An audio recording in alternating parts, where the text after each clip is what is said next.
bersambung.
Halo semuanya, semoga kalian semua baik-baik saja dan menikmati hari ini dengan penuh semangat. Hari ini saya akan memberikan presentasi dasar proyek kepada Anda, membahas sedikit tentang kapal udara. Pavel Filipov tidak akan hadir, dia akan kembali pada hari Selasa depan. Tulis di komentar terlihat, terdengar, semuanya baik-baik saja.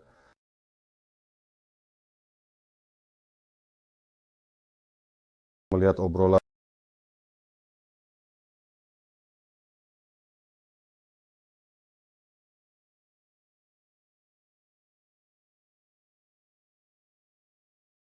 keren. Hari ini akan ada informasi dasar yang sangat penting tentang proyek yang sangat menarik. Setiap hari Selasa secara standar, kami akan menjelaskan mengapa kapal udara, mengapa kami memilih proyek ini, menjelaskan untuk apa uang investor akan digunakan, apa yang akan dilakukan dan diimplementasikan dengan uang tersebut. Hari ini saya akan menceritakan tentang hal ini. Mari kita mulai dari awal. Sekarang juga. Hari ini kita mulai tepat waktu dan banyak yang belum siap untuk itu. Sekarang, saya akan menjelaskan secara umum tentang kapal udara. Mengapa kami memilihnya, apa itu sebenarnya. Saya akan mulai dari awal tentu saja. 3 tahun yang lalu kami bertemu dengan Alexander Nikolaevich Kirillin. Dia adalah seorang akademisi aktif, sebelumnya pencipta pesawat terbang. Dia telah menciptakan 4 pesawat. Dia adalah direktur perusahaan yang mengurus balon udara yang diimpor. Dia menghasilkan uang dari itu, tentu saja. Dengan uang itu dia membangun negara. Sekitar 3 tahun yang lalu kami bertemu dengannya. Bertemu dengan alasan apa yang sebenarnya. Saya sudah lama sekali bekerja di perusahaan Solar Group yang terkenal, menangani pemilihan proyek dan evaluasi teknologi yang canggih. Pertama-tama teknologi, kepadatan ilmu, tingkat kesiapan tim, dan sebagainya. Dan mau tidak mau, saya tetap kadang-kadang berpikir apa yang sebenarnya akan menjadi sesuatu yang keren. Pendanaan publik agar teknologinya hebat, implementasinya di dunia besar, dan dapat diwujudkan.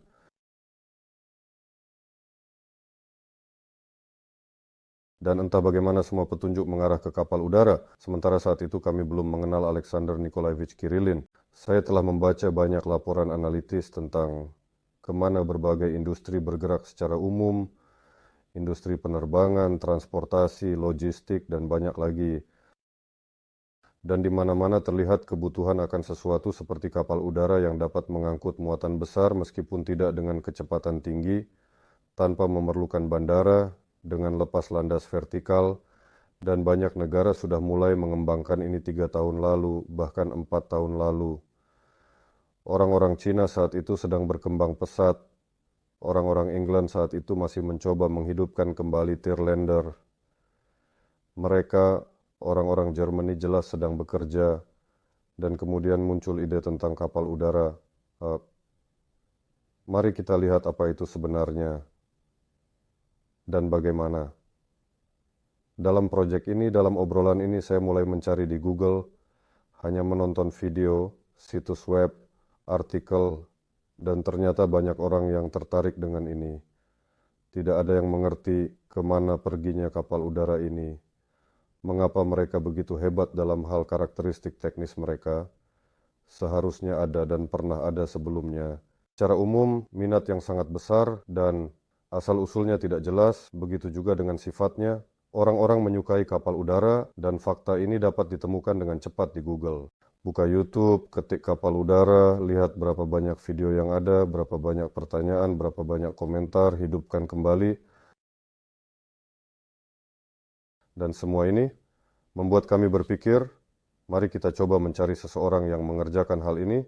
Dan ternyata di negara kita ada salah satu sekolah kapal udara terkuat yang sudah membangun banyak pesawat di Rusia modern. Perangkat ini dibangun untuk tugas tertentu, perangkat ini dibuat, menyelesaikan tugas mereka, dijual tidak hanya di dalam negara kita. Oh, misalnya satu perangkat dijual ke Thailand. Di Thailand ada monarki atau bagaimana sebutannya yang benar, intinya ada raja, seorang raja, dan untuk menghormati raja, sebuah lukisan dibuat di kapal udara ini. Kami mencintai raja kami, dan bahkan kapal udara seperti ini yang dibangun di Rusia, terbang di Thailand. Saya tidak tahu nasibnya saat ini, tetapi secara umum ternyata di negara kita ada tim insinyur yang mampu melakukannya. Namun, apa yang dilakukan sebelumnya dengan Alexander Nikolaevich Kirillin, dengan Avgur, itu seolah-olah adalah masa lalu dari kapal udara. Hal yang sama yang dilakukan oleh Jerman sekarang, itu juga merupakan hasil kerja dari masa lalu.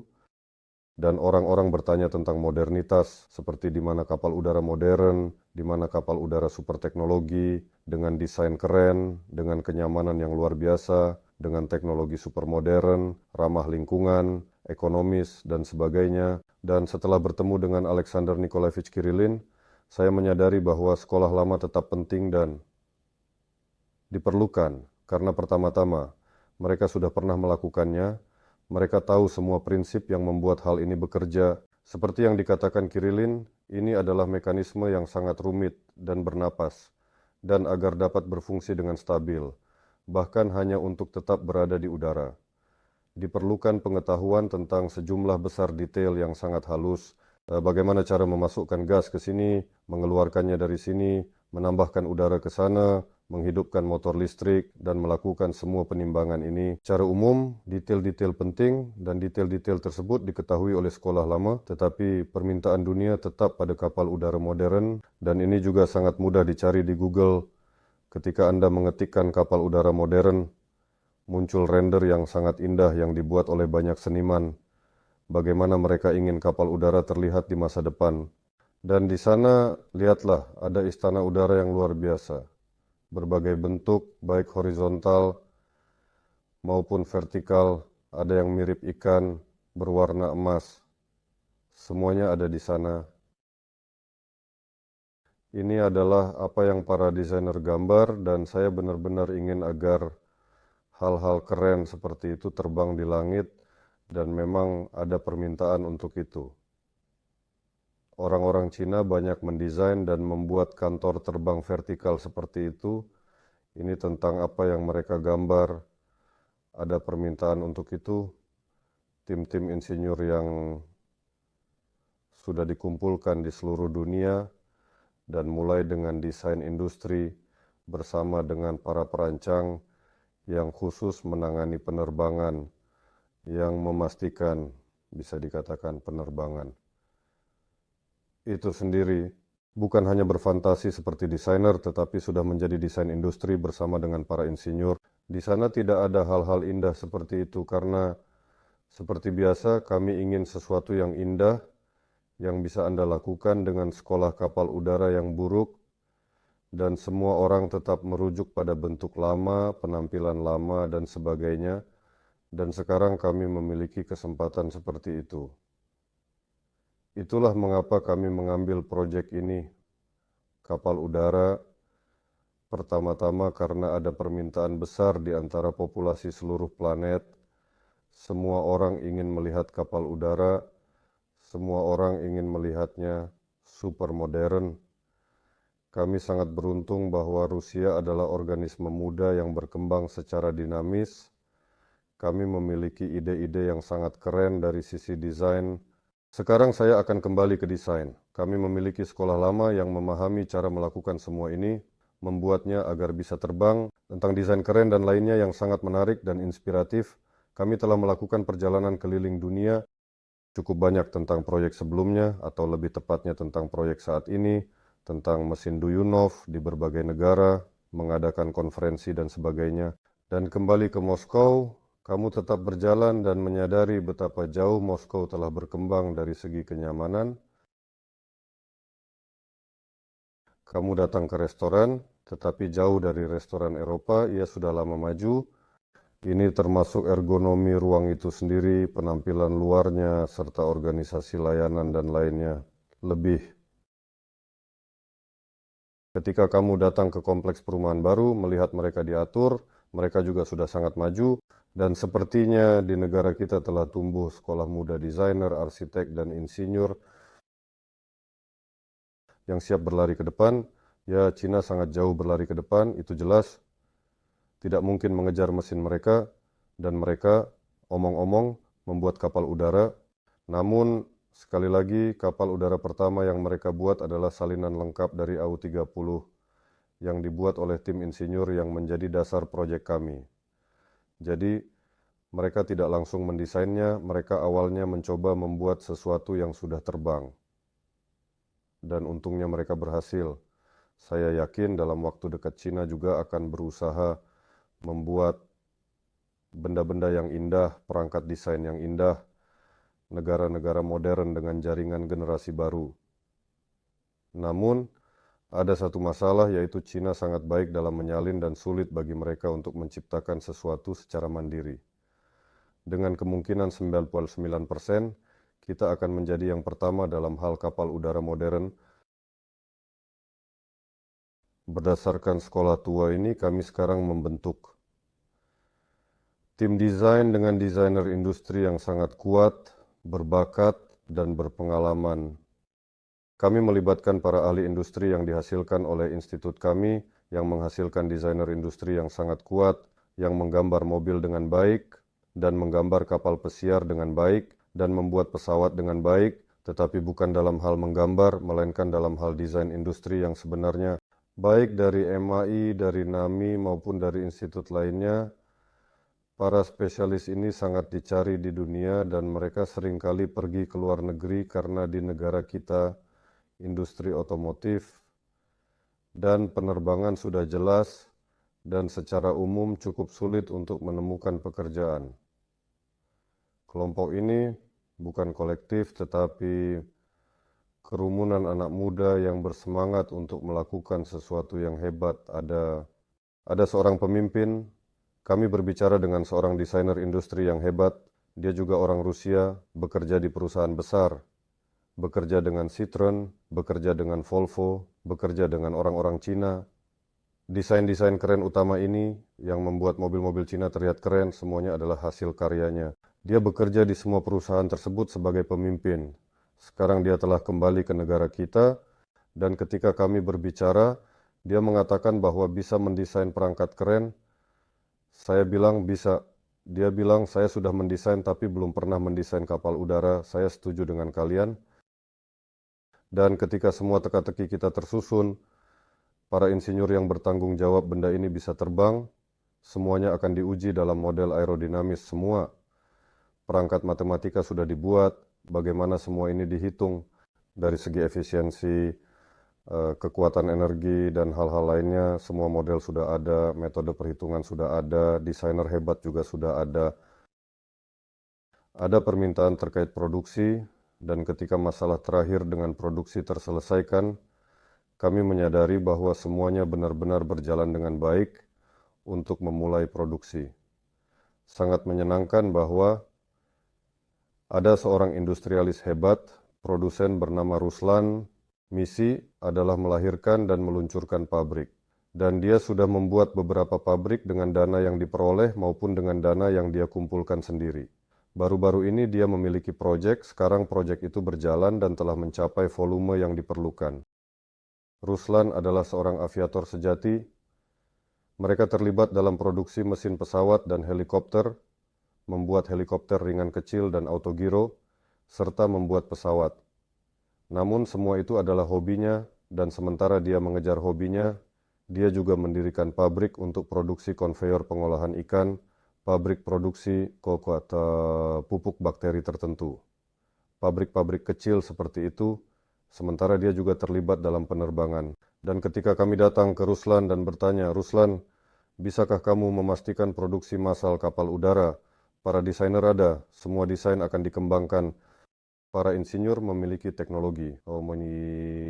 Mereka akan menjelaskan komponen utama, bagaimana semua ini, proses teknis mereka, bagaimana mereka melihatnya." Ruslan berkata, "Wow, kapal udara, keren, saya sangat mendukung." Dan sejak Ruslan menceritakan, ada lapisan tipis dari para produsen, desainer, dan insinyur yang benar-benar hebat, yang bekerja di bidang penerbangan di negara ini, dan semua orang mengenal Ruslan karena jika ada masalah yang perlu diselesaikan terkait dengan penerbangan, bahkan banyak yang tahu ada pesanan pemerintah untuk pengembangan mesin untuk penerbangan. Pesanan pemerintah diambil institut mencari seseorang melakukannya. Orang melakukannya sedang dicari orang lain. Skema standar, semua benang mengarah ke Ruslan. Bahwa Ruslan menerima pesanan untuk pengembangan rotor, lebih tepatnya untuk produksinya. Pengembangan. Dia mengumpulkan mesin, memproduksinya, mengujinya, memberikan bagiannya, mengalir ke atas. Semua orang di dunia penerbangan tahu Ruslan. Dan ketika dia bilang dia akan urus pesawat, hingga kini semua orang masih menelepon. Ruslan mengatakan kepada saya bahwa teleponnya tidak pernah sepadat ini. Semua orang ingin bekerja, semua orang ingin membangun kapal udara, semua menawarkan bantuan mereka mulai dari kalkulator hingga pekerja mesin biasa. Semua orang berkata, "Wah, keren, ayo kita terbang dengan kapal udara." Dan ketika semua potongan teka-teki ini menyatu, ternyata semuanya ada untuk mewujudkannya. Sergei Semenov membuat obrolan, dan kemungkinan besar melalui obrolan ini.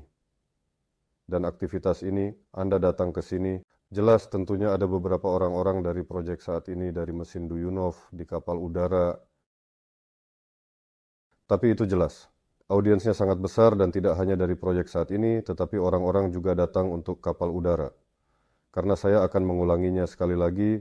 Tonton video apa saja di YouTube tentang kapal udara, ada saluran tentang pembuatannya. Saya melihat video itu kemarin, video itu sudah ada di sana selama beberapa tahun, sudah 3 tahun. Cukup buka komentar dan baca apa yang terjadi di sana. Di sana setiap orang pertama berkata, "Wow, kita butuh ini."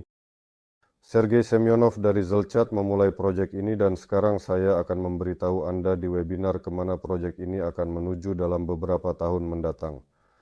Jika presentasi terlihat, seharusnya sudah terlihat beberapa kali. Ini adalah tampilan teknis. Alexander Nikolaevich Kirillin memiliki model 3D dari kapal udara.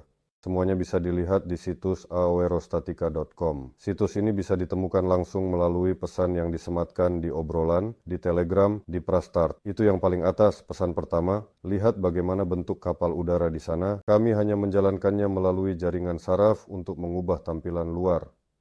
Secara umum, jika ada beberapa mesin tambahan yang terlihat sedikit tidak seperti yang seharusnya, ya maaf, kami hanya dengan cepat menghilangkan tulisan Sirius Rusia, meskipun tulisannya bagus, hanya desainnya yang perlu dikerjakan. Secara umum, inilah tampilan luar kapal udara. Di sini sementara ditampilkan 2. Di bawah adalah kapal udara stratosfer, di atas ini sudah menjadi varian turis dengan berat 40 ton. Di sana ada 2 tingkat dengan balkon dan sebagainya. Singkatnya saya akan menceritakan bagaimana kita akan mencapainya. Sementara itu saya bisa mengatakan bahwa di sini disebutkan stratosfer dan wisatawan. Stratosfer adalah pasar yang sangat besar dan tampaknya apa hubungannya dengan kapal udara dan stratosfer? Ternyata kita bisa naik ke stratosfer dengan kekuatan Archimedes yang sama yang membuat kapal udara terbang dan kita perlu naik ke sana. Stratosfer tidak sepenuhnya terisi. Manusia telah menguasai udara kita di sini, terbang dengan helikopter, pesawat terbang, segala macam, dengan para layang, dengan parasut, hanya jatuh begitu saja dalam jatuh bebas, tetapi stratosfer tidak ditempati, ruang angkasa ditempati. Jadi ternyata ada lapisan yang tidak ditempati, dan di sana ada banyak peluang untuk menyelesaikan tugas-tugas komersial, menyediakan komunikasi, internet, dan penginderaan jauh bumi. Secara umum, banyak tugas yang bersifat komersial, tidak termasuk yang romantis, sangat mudah menarik investasi di seluruh dunia. Ini agar bisa naik ke stratosfer sendiri, mengangkat kapsul kecil ke sana seperti beberapa kamar di hotel atau penginapan, melayang di stratosfer, melihat ke bawah. Ini ya praktis seperti pariwisata luar angkasa. Dan sekarang ada beberapa startup di dunia yang mengatakan bahwa mereka akan melakukannya dalam waktu dekat. Sebenarnya ini tidak sulit dilakukan dan Alexander Nikolaevich Kirillin tidak ingin kita melakukannya, tetapi saya sendiri jujur saja tertarik untuk naik kapal udara ke stratosfer. Ini benar-benar gila dia. Jelas pertama-tama adalah varian tanpa awak dengan berbagai alat teknis untuk pemantauan bumi, komunikasi, dan lainnya. Tapi jika kita sudah mengangkat sesuatu ke sana, mengapa tidak naik sendiri dan menikmati perjalanan? Ini adalah stratosfer. Tugasnya sekali lagi sangat banyak, romantismenya luar biasa. Tetapi bagaimana kita akan mencapai semua ini, sekarang saya akan mulai menceritakannya. Yang dibuat dengan uang investor, dengan uang investasi kerumunan. Mari kita bicara dulu tentang mengapa kerumunan, mengapa orang-orang besar tidak berinvestasi, mengapa pemerintah, korporasi, dan sebagainya tidak berinvestasi. Tidak bisa dikatakan bahwa mereka tidak berinvestasi. Alexander Nikolaevich sampai saat ini telah mengetuk pintu kementerian, mengetuk pintu korporasi, dan akhirnya berhasil mencapai Rostek, dan Rostek sudah sepenuhnya menyetujui proyek untuk direalisasikan, ya. Dan itu terjadi beberapa tahun yang lalu, sekitar 4 tahun yang lalu, dan mereka mengatakan bahwa, ya, Alexander Nikolaevich, kamu sangat hebat, pengembangannya keren, tim insinyur, tim desain ilmiah yang kamu sediakan sepenuhnya memuaskan kami, mari kita membangun kapal udara. Rencana bisnis telah disetujui, peta jalan proyek telah disetujui, pekerjaan sudah dimulai. Dan bagaimana COVID-19 bisa terjadi secara kebetulan? Jadi Rostek sudah mengambil Kirillin untuk pendanaan. Terjadi COVID-19 dan hampir semua arah investasi Rostek pada tahap 0 dicoret dengan satu goresan pena, seperti tahap dengan Kirillin. Mengapa tahap 0? Saya akan menjelaskan. Karena alasan yang sama, baik uang pemerintah maupun korporasi lain tidak terlalu ingin terlibat dalam cerita ini, karena ya ada beberapa penggemar yang berlari, mengetuk pintu besar dan berkata, kami mampu mengembangkan kapal udara yang keren, melakukan daftar tugas yang sangat penting, baik komersial maupun pemerintah, secara umum, dan semuanya menguntungkan dan sebagainya.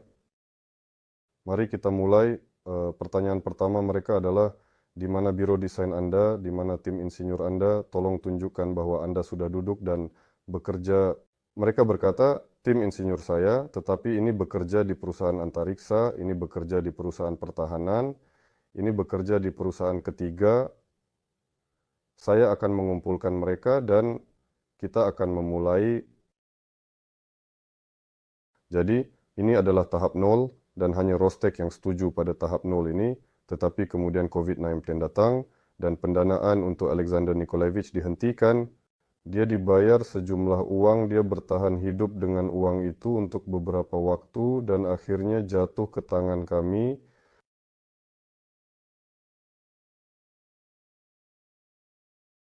Para insinyur ini benar-benar bekerja. Semua orang tentu saja perlu memberi makan keluarga, menghidupi diri sendiri, rumah, dan lain-lain. Ya, pengeluaran sehari-hari, Kirillin, startup, mencari uang. Dan semua orang berkata, kalau kamu menemukannya, kita semua akan berkumpul.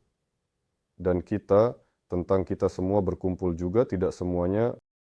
Ternyata mudah dan sederhana untuk menghitung para ahli kapal udara di negara ini. Jika kita benar-benar menghitung kepala, ada sekitar 20-30 spesialis hebat yang benar-benar hebat. Orang-orang yang dulu meluncurkan semua ini dan sekarang mendukung agar ini terus berjalan.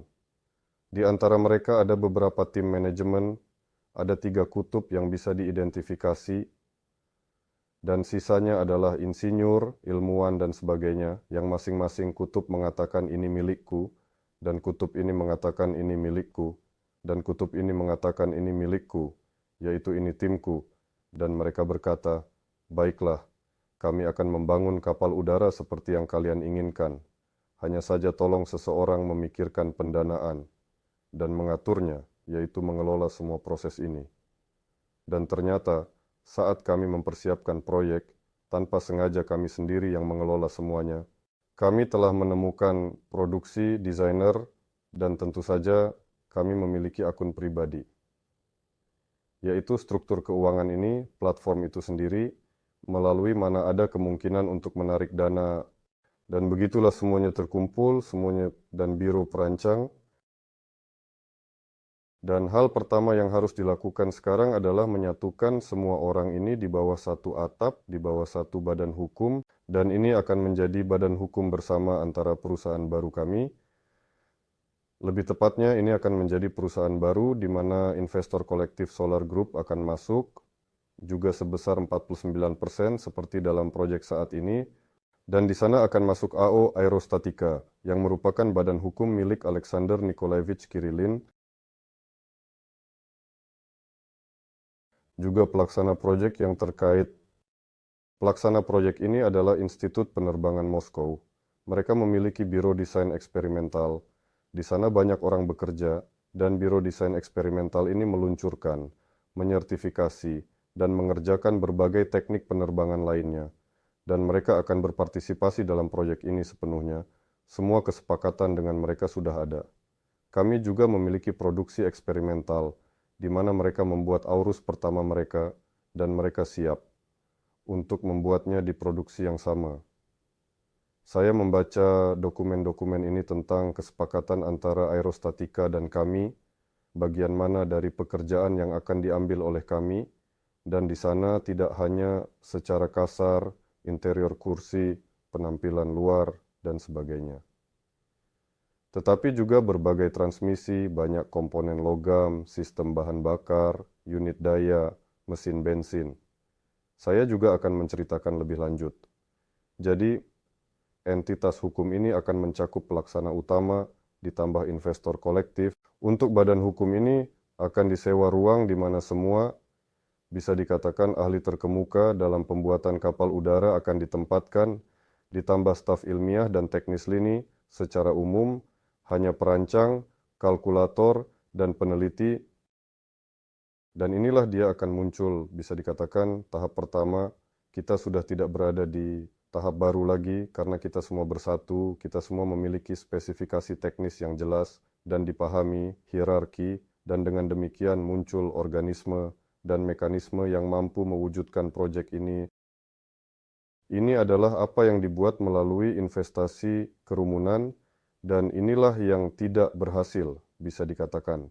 Dan secara keseluruhan tidak hanya pada kapal udara, pada tahap 0 seperti ini banyak teknologi yang digantung dan kami memilih serta meninjau semuanya. Selanjutnya, tanah untuk memastikan bahwa para desainer akan merancang bersama dalam kerjasama industri yang luas. Semua ini akan diproduksi, dimodelkan, diuji, dan sebagainya. Jadi dalam hal ini tentang produksi, saya akan berbicara sedikit nanti. Tidak perlu membangun pabrik, semua pabrik sudah ada dan berfungsi. Tugas kita hanya memberikan spesifikasi yang jelas, mendapatkan komponen dan unit, dan merakit semuanya bersama-sama. Dan untuk mengumpulkan semua ini bersama-sama, kita membutuhkan lahan. Dan disinilah kita sekarang berada pada persimpangan manajerial. Pertama adalah membeli tanah. Dan di dalamnya ada percabangan tanah spesifik apa yang ingin Anda beli. Anda bisa membeli 150-200 hektar lahan pertanian. Dan secara perlahan dan menyakitkan mengubahnya menjadi lahan industri, menghubungkannya dengan jalan, listrik, gas, meratakan lahan, karena ini adalah cerita aero, kota aero, semuanya harus rata, tanpa gundukan, lubang, dan rintangan. Intinya, ini tentang pembelian, 2 kali tentang pembelian. Membeli aerograd yang sudah jadi sangat banyak penawarannya, kami mengakumulasikan semuanya dari berbagai daerah, bahkan dari Moskow dan Smolensk. Dan dari selatan Rusia mereka menelepon dan mengatakan bahwa ada aerograd yang sudah beroperasi, tanahnya sudah diatur dengan semua dokumen izin yang diperlukan. Mereka mengatakan bahwa mereka mengambil warisan Soviet, beberapa waktu itu ada di tangan mereka, dan sekarang menjadi beban biaya bagi mereka. Jika Anda berencana membangun sesuatu yang besar, mengapa mengambil tanah kosong? Ambil saja aerograd kami yang sudah jadi. Di satu sisi, sangat keren untuk mengambil aerograd yang sudah jadi. Dan itu akan sepenuhnya menjadi milik Anda, sehingga uang investor sangat terlindungi, karena ini adalah properti, ini adalah tanah, tidak akan kemana-mana, dan akan semakin mahal karena berbagai objek akan mulai dibangun di atasnya. Dan ini adalah hanggar yang akan saya ceritakan sekarang. Tapi ada opsi kedua, yaitu tidak membeli tanah ini dan bahkan tidak menyewanya. Ada panggilan yang masuk mengenai, datang saja ke tempat kami memiliki aerograd besar dengan 500 hektar tanah di rencana umum kota. Mari bekerja sama, datanglah ke tempat kami sebagai mitra pendiri, silakan bangun, kami akan membantu Anda dengan semua pekerjaan administratif, karena memang ada banyak pekerjaan dengan administrasi. Kamu, jika ingin membangun fasilitas di aerograd, semua orang mengerti bahwa tidak hanya sekadar membangun fasilitas industri, semua orang yang terlibat dalam proyek saat ini tahu berapa banyak izin yang diperlukan, dan semua yang berhubungan dengan penerbangan itu bahkan lebih rumit di sini. Secara umum, mereka menawarkan untuk bergabung dengan kemitraan, dan menurut saya ini adalah pilihan terbaik untuk bergabung dengan orang-orang yang sudah memiliki tanah. Jadi, jika kita masuk ke dalam kemitraan, itu sudah sebagian menjadi milik kita, dan inilah uang yang dihemat, tidak perlu membeli tanah dan menghabiskan uang. Kita bisa langsung mengambil mitra yang baik dan segera, secara kasar, mulai membangun, menghabiskan uang untuk konstruksi. Kita menghemat waktu dan uang, tentu saja. Dan inilah opsi yang paling diprioritaskan. Kami bergerak ke arah ini dan kemungkinan besar akan sampai di sana. Karena dinamikanya positif, kita akan menandatangani semua perjanjian dan mereka bisa dipublikasikan dan diceritakan secara umum untuk uang investor, lebih tepatnya untuk investasi kerumunan, tentu saja dengan uang investor. Selain biro desain, kita juga memiliki tanah yang harus kita bangun 2 hanggar, dan semua ini juga termasuk dalam biaya proyek. 2 hanggar. Ini, yang pertama adalah hanggar untuk kapal udara kecil. Berbicara tentang stratosfer, stratosfer berada di urutan ke-6. Artinya jika kita mengatur kapal udara dari yang pertama hingga yang stratosfer, nah selanjutnya tentu saja masih ada lagi, ini yang ke-6. Ya, awalnya semuanya bertahap, ya akan dibangun perangkat kecil di sana dalam 2 jenis. Nanti saya akan ceritakan lebih lanjut tentang mereka, kemudian perangkat yang lebih besar, kemudian yang lebih besar lagi, dan hanya sedikit lebih jauh dari atmosfer. Dan untuk setiap perangkat, untuk setiap jenis perangkat, perlu membangun hanggar sendiri, karena mereka semua berbeda, dan hanggar itu seperti garasi, seperti bengkel perakitan, seperti tempat di mana dari semua arah industri akan dikumpulkan komponen, motor, gondola, selubung, banyak sekali. Dan di hanggar itulah perakitan akhir perangkat akan dilakukan, dan untuk setiap jenis diperlukan hanggar sendiri. Dan kami dalam proyek ini, dan biaya proyek ini mencakup pembangunan 2 hanggar, yaitu untuk jenis pertama perangkat, dan untuk jenis kedua. Produksi yang dibuat di sini disebutkan. Saya mengatakan bahwa pabrik sebagai entitas tidak perlu dibangun. Semua pabrik yang diperlukan sudah ada dan semuanya dapat diproduksi melalui kerjasama yang luas. Ini menghemat waktu dan uang kami pada tahap awal. Tetapi tetap saja produksi beberapa komponen kritis, mekanisme, dan selubung harus tetap berada di bawah kendali kami, di bawah perusahaan kami.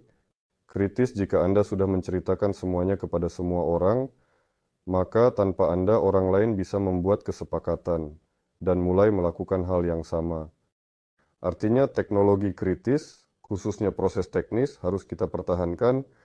Dan teknologi ini ada, proses teknisnya ada, pemahamannya ada, dan konstruksinya ada, semuanya ada.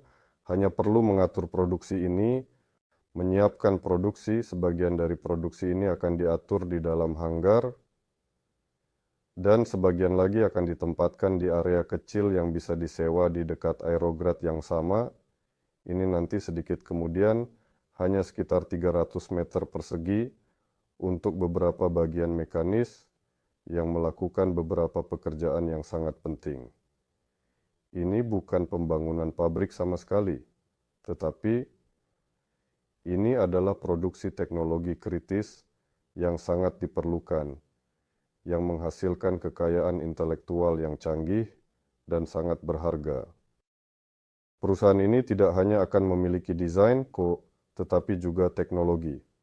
Jelas bahwa dengan semua institut industri, untuk transfer, di sana juga akan seperti perusahaan kami memesan pengembangan dari yang sama. Jelas bahwa pengembangan ini akan menjadi milik kami sebagai kekayaan intelektual, tetapi mereka yang mengembangkannya, dan itu sudah bukan rahasia lagi. Setidaknya bagi mereka, bagian produksi dari teknologi yang sangat penting ini akan menjadi rahasia kami. Ini akan menjadi hak kekayaan intelektual kami yang pasti, selain berbagai paten, know-how, dan sebagainya, bagus untuk menemukan sesuatu, tetapi sulit untuk memproduksinya dengan kualitas tinggi, murah, dan secara massal. Dan itulah yang kami pertahankan. Selain itu, sekolah juga sedang dibentuk, sekolah pilot sedang dibentuk, dan teknisi juga akan dilatih untuk merawat kapal udara dan untuk menerbangkannya. Dibutuhkan staf, saya tidak tahu berapa banyak posisi nomenklatur yang ada di sana, tetapi banyak. Coba bayangkan, Anda tiba di bandara, oh ya, di Domodedovo, di Sheremetyevo, dan berapa banyak karyawan yang sebenarnya ada di sana. Mulai dari pintu masuk, ada karyawan, meja pendaftaran, karyawan di meja informasi. Begitu banyak karyawan yang bahkan tidak kita lihat, mereka berlarian di suatu tempat. Para dispatcher yang mengurus semua ini, bea cukai di sini adalah layanan terpisah. Saat Anda keluar ke landasan, ada orang yang memuat bagasi itu, orang yang melakukan anti-icing pesawat, mengolah dengan banyak teknisi, dan juga belum lagi para pilot yang duduk di pesawat. Ini adalah infrastruktur yang sangat besar dan berat untuk pesawat, untuk kapal udara jauh lebih kecil, tetapi tetap saja personelnya berbeda. Mereka dibutuhkan. Mereka harus memiliki ijazah, sertifikat, izin kerja, dan untuk semua itu diperlukan sekolah. Sekolah ini adalah sekolah fisik, di mana mereka akan duduk, di mana mereka semua akan belajar. Sekolah ini juga beroperasi komersial, mengajar orang dari luar, tapi tidak mau, maksud saya, yang paling menarik adalah bahwa untuk sekolah kapal udara sebenarnya tidak diperlukan metode yang sangat luar biasa dan sangat hebat. Hukum dan sebagainya semua itu ada ketika jika Anda ingin membuka sekolah pilot, itu mungkin untuk membuka sekolah pilot swasta. Untuk pilot pribadi, Anda akan mengambil dokumen dan dokumentasi normatif sesuai dengan mana Anda akan melakukannya di sana, membaca bahwa sekolah untuk pesawat terbang, helikopter, dan kapal udara. Mereka sebenarnya tidak ada saat ini, tetapi semua dokumentasi langsung diarahkan ke kapal udara dan oleh karena itu tidak ada masalah dari sudut pandang administratif, dari sudut pandang metodologis, ya metode pelatihan di pesawat dan di kapal udara adalah metode berbeda. Namun, di Rusia modern seperti yang sudah saya katakan, mereka telah terbang cukup banyak di berbagai struktur, baik di swasta pemerintah maupun militer.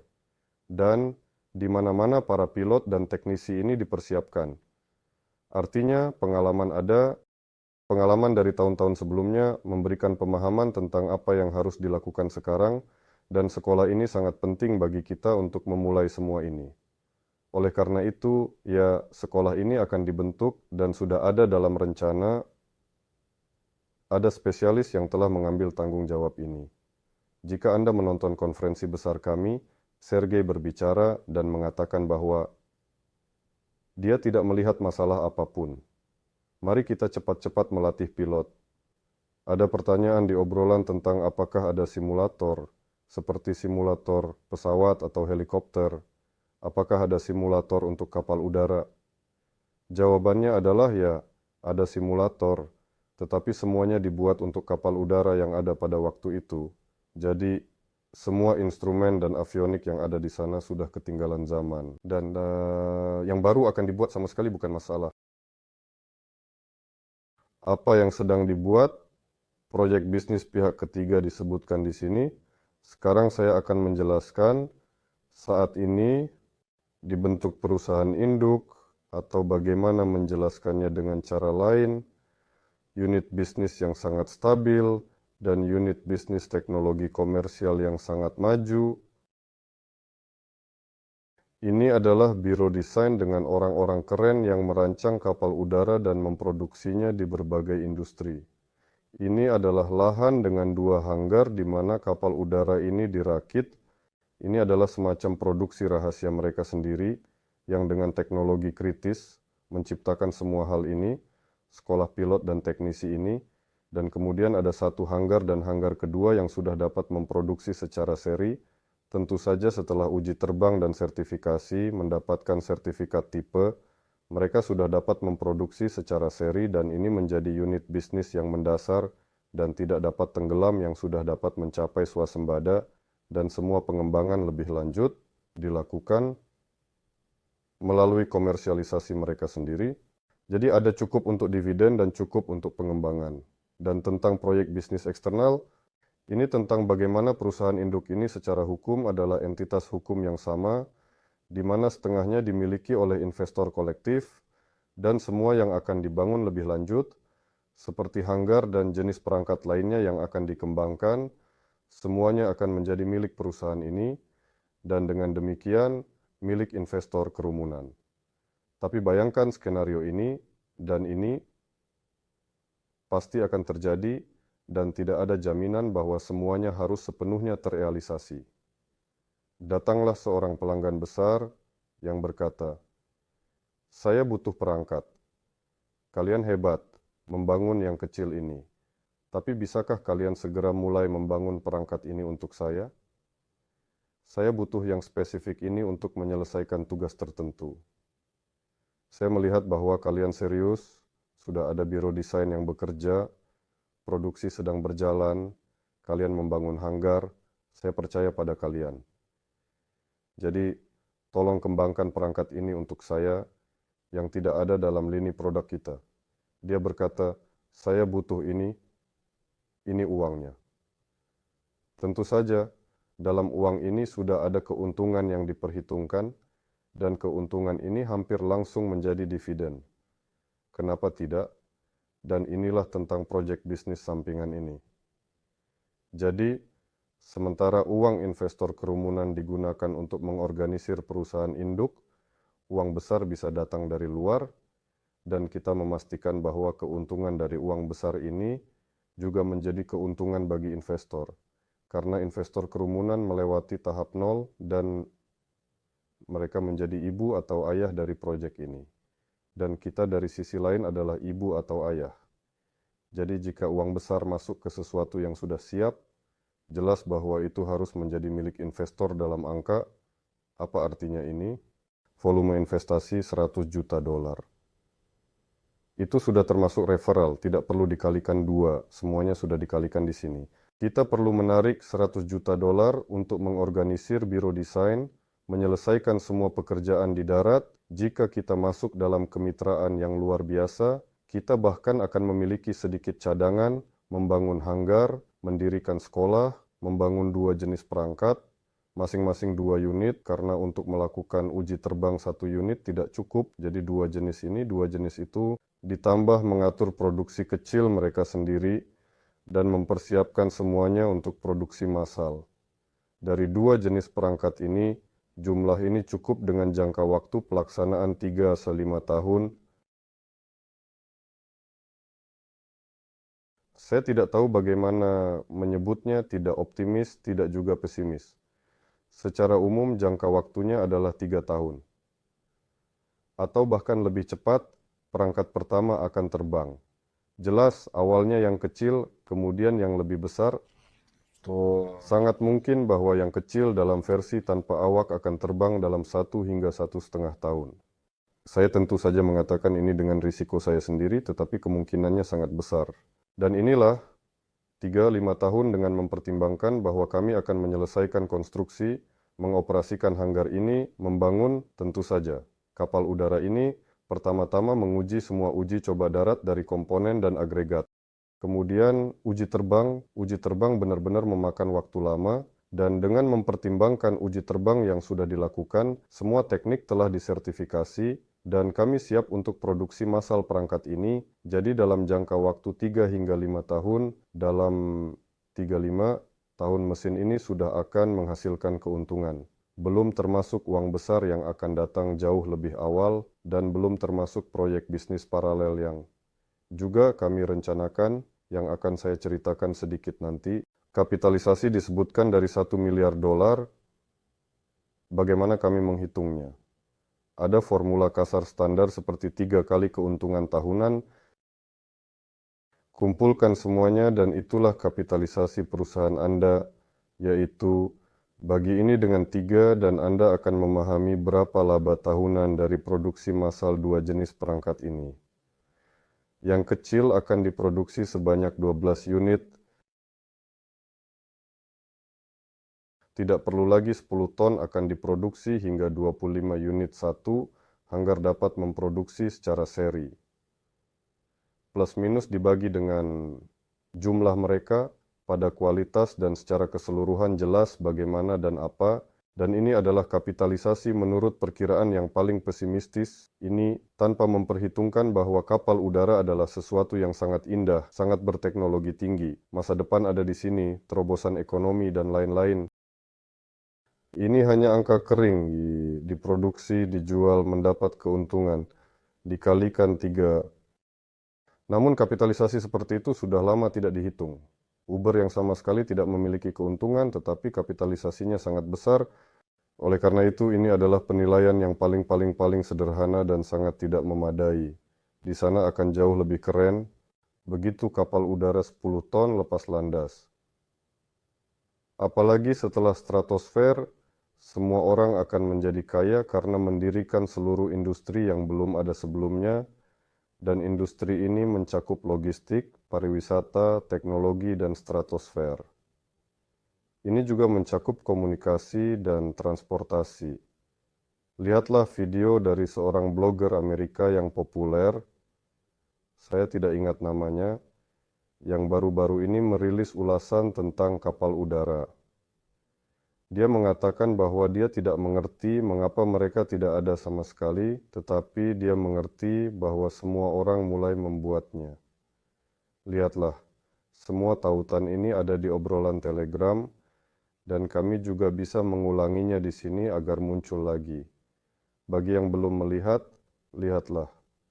Dia membandingkan biaya, misalnya pesawat mengangkut sejumlah kargo dengan biaya tertentu, sementara kapal laut mengangkut lebih banyak kargo dengan biaya yang berbeda, dan truk mengangkut lebih banyak lagi dengan biaya yang berbeda.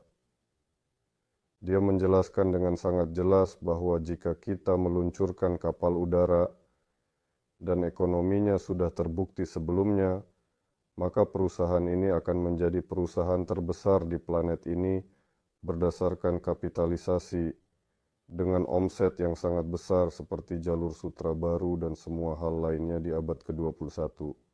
Dan itu baru menyentuh logistik, kargo besar, belum termasuk pariwisata, stratosfer, tugas khusus, dan masih banyak lagi yang terkait seperti inilah perspektifnya. Mari saya ceritakan sedikit lebih detail tentang dua perangkat ini, apa yang mereka wakili. Di sini disebutkan dua perangkat 2 ton. Artinya 2 ton adalah beban yang bisa diangkatnya dan dua perangkat seberat 10 ton. Setiap perangkat akan dirancang dalam beberapa jenis yang lebih berat, sedangkan yang 2 ton akan diproduksi pertama kali dengan merek Aurus.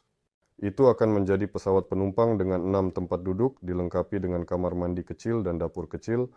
Jadi ini disebut gondola, di mana orang-orang akan duduk dan semuanya akan terjadi. Di dalamnya masih bisa dimuat hingga 1 ton orang, barang, air, perbekalan lainnya. Aurus,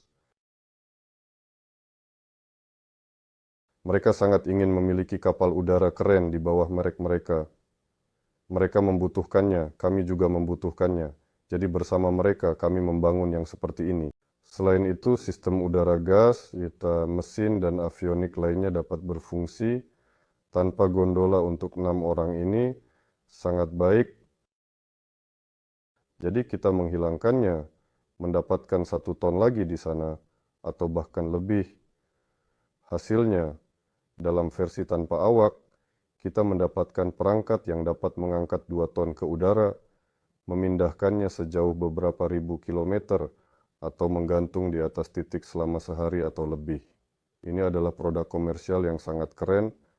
Drone tanpa awak yang dapat membawa 2 ton sejauh beberapa ribu kilometer. Tidak ada yang seperti itu.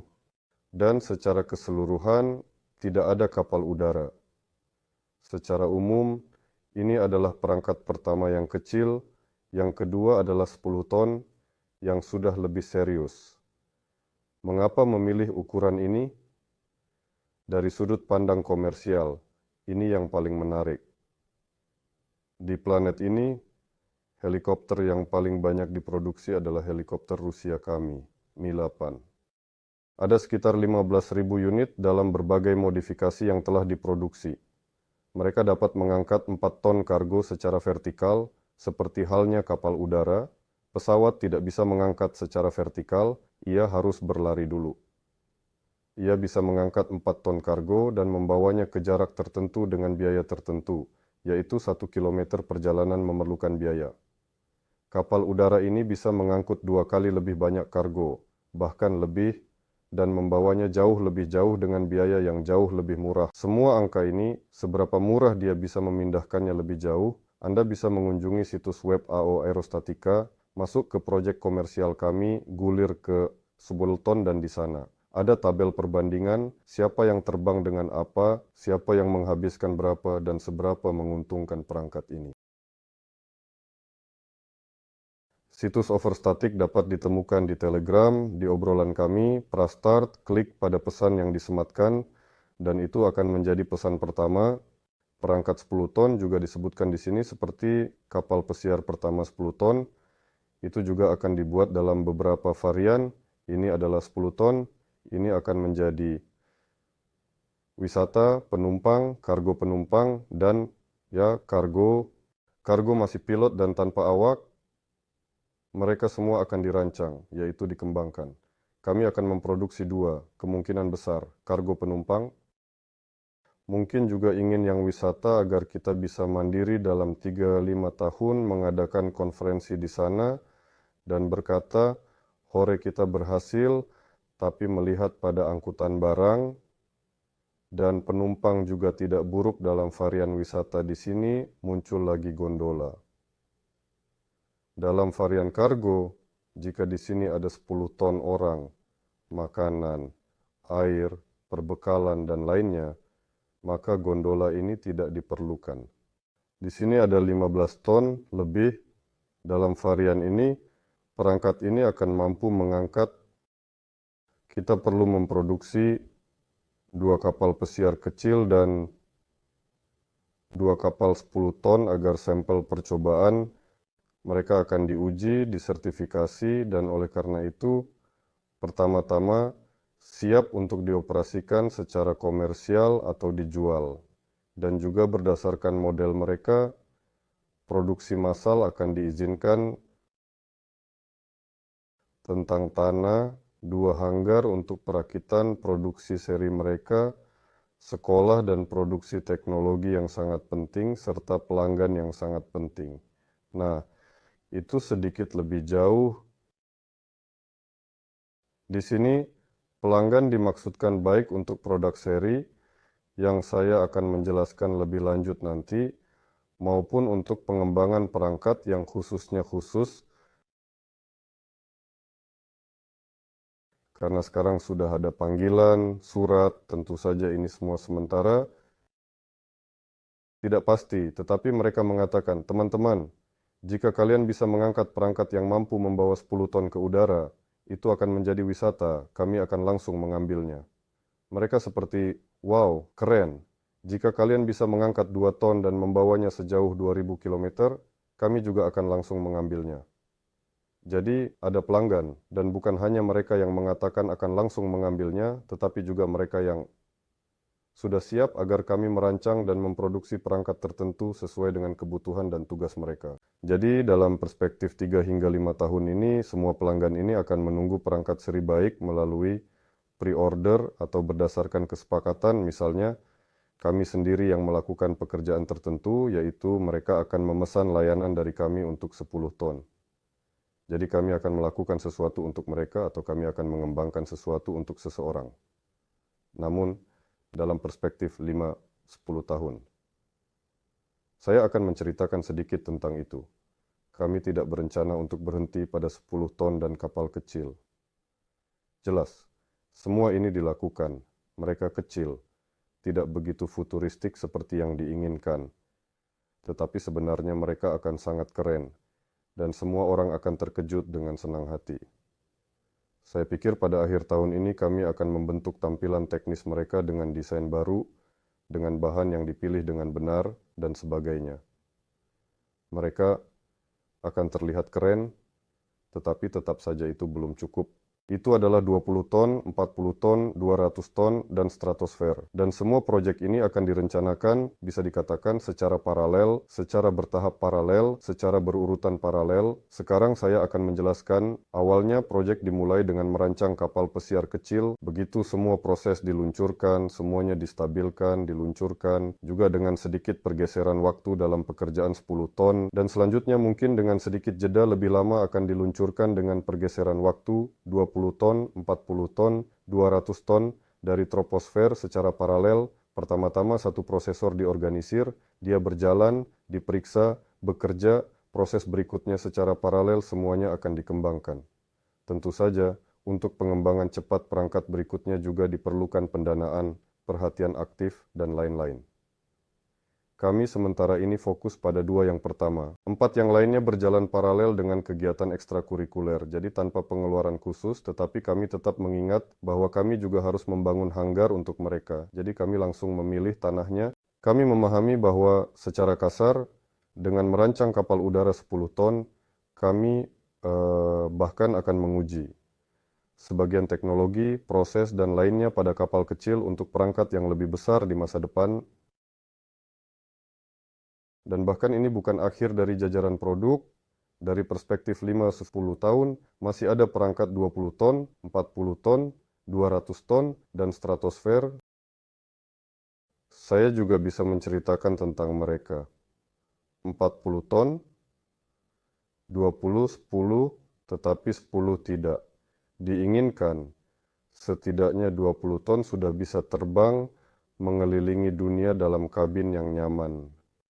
Berhenti di sana, di pusat kota secara umum ini adalah hal yang sangat keren untuk pariwisata, dan tidak ingin berhenti di situ mungkin akan dibuat 40 ton, beberapa di antaranya untuk wisata. Kami berencana membuat beberapa untuk sertifikasi dan sebagainya, tetapi baru-baru ini ada panggilan dari negara-negara Arab. Mereka tertarik dengan yang seperti itu. Mereka membutuhkan balon udara wisata, sekitar 40 ton yang akan memiliki 2 tingkat. Ada lantai pertama, lantai kedua, sedikit di sini, di sana bisa dibuat pintu keluar ke atap, balkon dan lainnya. Mereka sangat menginginkan balon udara seperti itu. Mereka bertanya kapan bisa datang. Kami bilang tunggu-tunggu. Sekarang kami sedang membentuk biro desain. Kami akan duduk di sana dan pasti akan mengundang Anda. Jadi mereka sudah ingin mengambilnya dan mungkin tidak akan terbatas pada 2 perangkat. Tetapi kami ingin melangkah lebih jauh dan membangun hal-hal besar dan mengurus stratosfer. Jelas bahwa semuanya akan berjalan secara paralel dan stratosfer kemungkinan besar akan terbang lebih cepat, mungkin dalam waktu kurang dari 10 tahun, jika menurut perkiraan. Dalam 6 tahun, stratosfer dapat diterbangkan dengan platform balon udara besar. Jika perangkat pertama membutuhkan waktu 3 tahun untuk sertifikasi, maka perangkat stratosfer membutuhkan waktu 5-6 tahun untuk sertifikasi, atau dalam 2,5 tahun, maka perangkat stratosfer untuk sertifikasi dalam 5,5 tahun, dalam 6 tahun sudah selesai. Jelas bukan untuk orang-orang saat ini untuk beban komersial dan lainnya, tetapi secara umum peristiwa akan berkembang cukup cepat. Sekarang saya pikir akan sangat keren dan menarik untuk mengamati semua ini dan berpartisipasi dalam pembangunan hanggar dan peluncuran perangkat pertama ini. Nah, sebelumnya, sesuatu yang tidak nyata di sini ditambahkan perusahaan operator. Ini adalah perusahaan yang akan bersifat komersial, seperti yang lazim dalam penerbangan. Untuk pengembangan, setiap 1 rubel yang diinvestasikan akan menghasilkan 10 rubel dengan baik dan efisien. Dalam produksi, terdapat banyak pengembang berbagai pesawat. Secara umum, dalam produksi untuk setiap rubel yang diinvestasikan menghasilkan 100 rubel. Akhirnya mereka membangun pesawat dan secara ekonomi layak serta terbang dengan baik, sangat berharga. Pengoperasian menghasilkan 1000 rubel untuk setiap 1 rubel yang diinvestasikan. Jelas pesawat diproduksi dan orang yang membelinya ingin pesawat itu menghasilkan keuntungan berkali-kali lipat. Tentu saja, mengapa dia harus membeli jika pada dasarnya operasi utama menghasilkan uang dan perusahaan operator adalah langkah logis dalam pengembangan proyek ini. Kami membangun sendiri, mengoperasikan sendiri, dan menghasilkan uang dari mereka. Tentu saja kami juga menjualnya. Namun, tanpa operasi sendiri, pertama-tama diperlukan pengalaman operasi, berbagai bisnis, dan orang lain yang akan tertarik pada balon udara. Jadi, saya perlu meminta mereka untuk membangun taman balon udara, mendirikan hanggar, melatih karyawan saya, dan memastikan semuanya beroperasi dengan baik. Tentu saja kita harus mengoperasikannya sendiri. Oleh karena itu, perusahaan operator muncul begitu perangkat-perangkat ini mulai diproduksi secara massal, dan tentu saja pelanggan semakin bertambah. Di sini ditunjukkan uang dengan panah atau lebih banyak. Ini adalah pelanggan, seperti yang sudah saya katakan, untuk pengembangan perangkat khusus. Dan pelanggan seperti itu ada dalam bentuk Roskosmos. Saya yang mengatakannya, sebenarnya ada banyak. Hanya saja Roskosmos lebih jelas bagi kita sendiri. Karena sudah ada tugas teknis dari Roskosmos yang dikerjakan bersama dengan kita, bahwa ada tugas untuk mengambil blok roket, roket pembawa, dan memindahkannya ke pabrik pembuat di Kosmodrom, tetapi sekarang logistiknya sangat rumit, lama, mahal, jadi akan lebih cepat dan keren, dan mereka akan memesan perangkat khusus, yaitu pesawat khusus, bukan untuk seseorang dengan kursi beludru, tetapi untuk menyelesaikan tugas khusus. Dan untuk menyelesaikan tugas-tugas sempit seperti itu sebenarnya ada sangat banyak. Mulai dari medis, secara kasar, klinik terbang. Saat ini kami banyak membuat kereta medis, helikopter medis, dan bus medis. Poliklinik datang ke wilayah tersebut, dan banyak tugas khusus termasuk ruang angkasa dan sebagainya. Ini adalah pelanggan yang memesan untuk pengembangan dan juga pelanggan yang memesan perangkat seri yang sudah diproduksi untuk kebutuhan mereka sendiri. Semua ini akan ada, ini adalah peta jalan proyek secara kasar untuk 3 ke 5 tahun ke depan. Anda bisa mengambil tangkapan layar dan mempelajarinya secara detail. Tetapi seperti yang saya katakan pertama-tama, pengembangan satu perangkat dimulai. Kemudian ketika proses ini stabil, pengembangan perangkat kedua dimulai secara paralel dengan sedikit keterlambatan. Di sana dimulai pemodelan. Pertama-tama pemodelan. Tahun depan akan dibuat sebuah maket gondola ini yang bisa dikunjungi, dijelajahi, dan dilihat. Ini adalah bagian wajib dalam penerbangan. Semua orang melihat video ini, mobil dibentuk dari tanah liat, melihat desainnya, di sini semuanya akan sama. Kemudian mereka membuat konsep kabin hanya untuk duduk di dalamnya. Di sini semuanya akan dilakukan dengan cara yang sama. Pertama pada satu perangkat. Kemudian pada perangkat kedua dengan sedikit keterlambatan, tentu saja sementara ini dilakukan, kami membangun hanggar, pertama tentu saja untuk perangkat pertama, dan hanggar ini juga perlu dirancang. Ada spesifikasi teknis, inilah tentang perusahaan kami. Bagaimana seharusnya hanggar itu, ada institut industri yang menangani perancangan jenis-jenis bangunan ini, dan mereka terlibat dalam perancangan aerodrom ini, Sheremetyevo dan lainnya, garasi untuk pesawat ini, dan lainnya. Jelas sekali harus ada lisensi khusus untuk merancang hal-hal seperti ini. Intinya, dari kami spesifikasi teknis, dari mereka proyek, dari kami pembangunan. Sementara itu model sedang dibuat, perangkat sedang dikembangkan, dan dokumentasi untuk hanggar juga sedang dipersiapkan. Kemudian setelah semua ini dimodelkan, pertama-tama dokumentasi untuk hanggar sudah dikirim untuk konstruksi, sesuatu mulai dibangun. Untuk balon udara pertama, mulai diproduksi komponen dan unit, termasuk berbagai sistem bahan bakar, transmisi, kemudi, panel instrumen, dan banyak lagi, termasuk avionik, dan semua ini akan diproduksi di darat, diuji secara terpisah, kemudian semuanya dirakit, diuji lagi. Dan sementara semua ini dilakukan, hanggar harus sudah selesai dibangun, dan semua unit yang telah diuji harus datang ke sini dan mulai dirakit menjadi perangkat besar semua unit. Sejalan dengan itu, kami sudah secara administratif mengorganisir sekolah, menuliskan metodologi, dan bersama dengan perangkat pertama kami bisa memulai. Nah, dengan perakitannya akan jelas perangkat apa saja yang akan ada, bagaimana mereka akan dioperasikan, dan lain-lain. Semua metodologi sudah selesai. Di sini bisa memulai pelatihan pilot bersamaan. Dengan operasi berpengalaman, ini normal. Dan ketika perangkat mulai dirakit di sini. Pembangunan hanggar selesai, segera dimulai pembangunan yang kedua. Jadi, jika di sini sedang dibangun, berarti di sana sudah dimodelkan untuk perangkat kedua sudah mulai. Produksi komponen dan unit nyata, serta uji coba daratnya, diselesaikan di sini. Ini terbang ke udara, pergi untuk sertifikasi, mulai dirakit di sini, orang-orang mulai belajar di sini.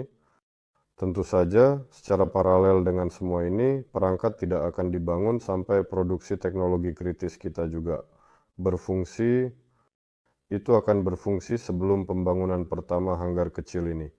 Ngomong-ngomong, saya bisa sedikit bercerita tentang hanggar pertama ini. Dia akan menjadi yang terdepan.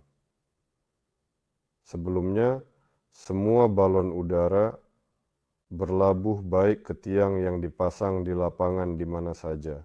Dia mendekat dengan sangat cepat, berlabuh, dan terjadi pemuatan, pembongkaran, atau hal lainnya, atau itu adalah mesin tiang mobile di mana dia berlabuh. Perangkat kami akan menjadi yang pertama, dimulai dari yang pertama. Tentu saja, di sana akan ada perangkat tambat untuk kapal dan lainnya, tetapi sebagian besar penambatan akan kami lakukan di platform khusus. Dia akan mendarat seperti capung tua, mencengkeram dengan kakinya. Dalam posisi ini, dia akan terbang di udara. Dengan begitu, dia akan memakan lebih sedikit tempat, karena ketika perangkat berputar di sekitar sumbu, dia menempati seluruh panjangnya, menciptakan, ketika dia terbang dalam posisi seperti itu, dia memakan lebih sedikit ruang, dan ini diperlukan untuk mendarat di atap di pusat kota. Artinya, tidak diperlukan tiang. Seperti yang Anda lihat, ada landasan khusus sekali untuk helikopter di atap gedung. Begitu juga akan dibuat untuk balon udara, dan di hanggar pertama, tempat uji coba seperti itu sudah akan dibuat. Dan di hanggar ini, baik perangkat kecil yang diproduksi di hanggar ini, maupun perangkat dari hanggar tetangga yang jauh lebih besar akan mendarat di sini. Namun, ini akan menjadi platform standar untuk semua perangkat yang sama, dan mereka akan mendarat di sini. Jadi, saya akan mengalihkan ini juga. Anda bisa screenshot untuk membaca. Semuanya berakhir dengan fakta bahwa perangkat ini keluar. 2 unit disertifikasi, yang ini keluar disertifikasi, yang ini mulai diproduksi secara massal berdasarkan pre-order, yang ini juga, dan disinilah peta jalan proyek berakhir pada 100 juta dolar ini, dan inilah unit bisnis yang tidak bisa tenggelam yang mulai menghasilkan keuntungan dan berkembang lebih lanjut.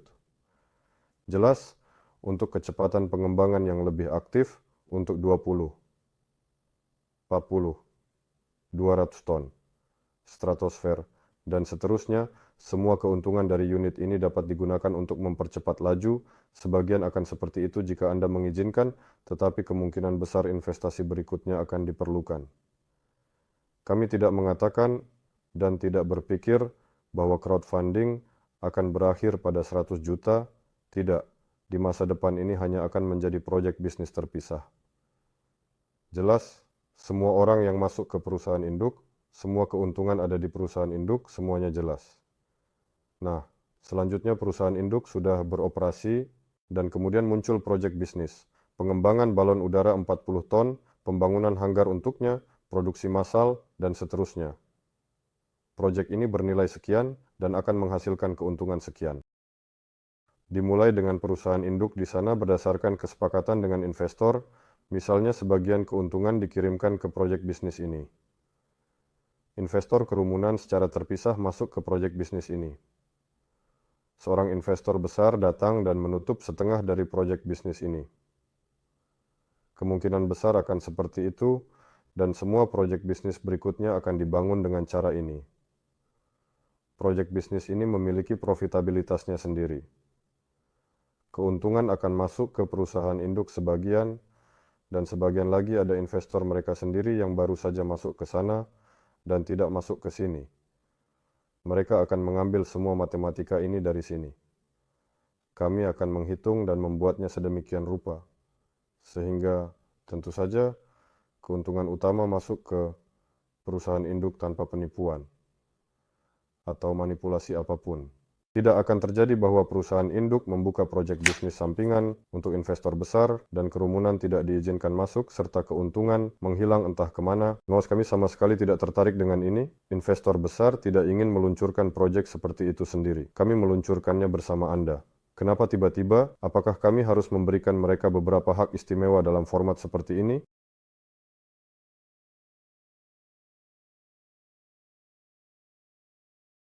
Di sini slide harus sedikit lebih besar, tentu saja. Tim yang melaksanakan proyek, ini bukan hanya tim yang melaksanakan proyek, ini beberapa tim. Ini adalah AO Aerostatika, ini adalah NAMI, ini adalah MAI, ini adalah manajemen dari Onova ini. Ini adalah pemain kunci.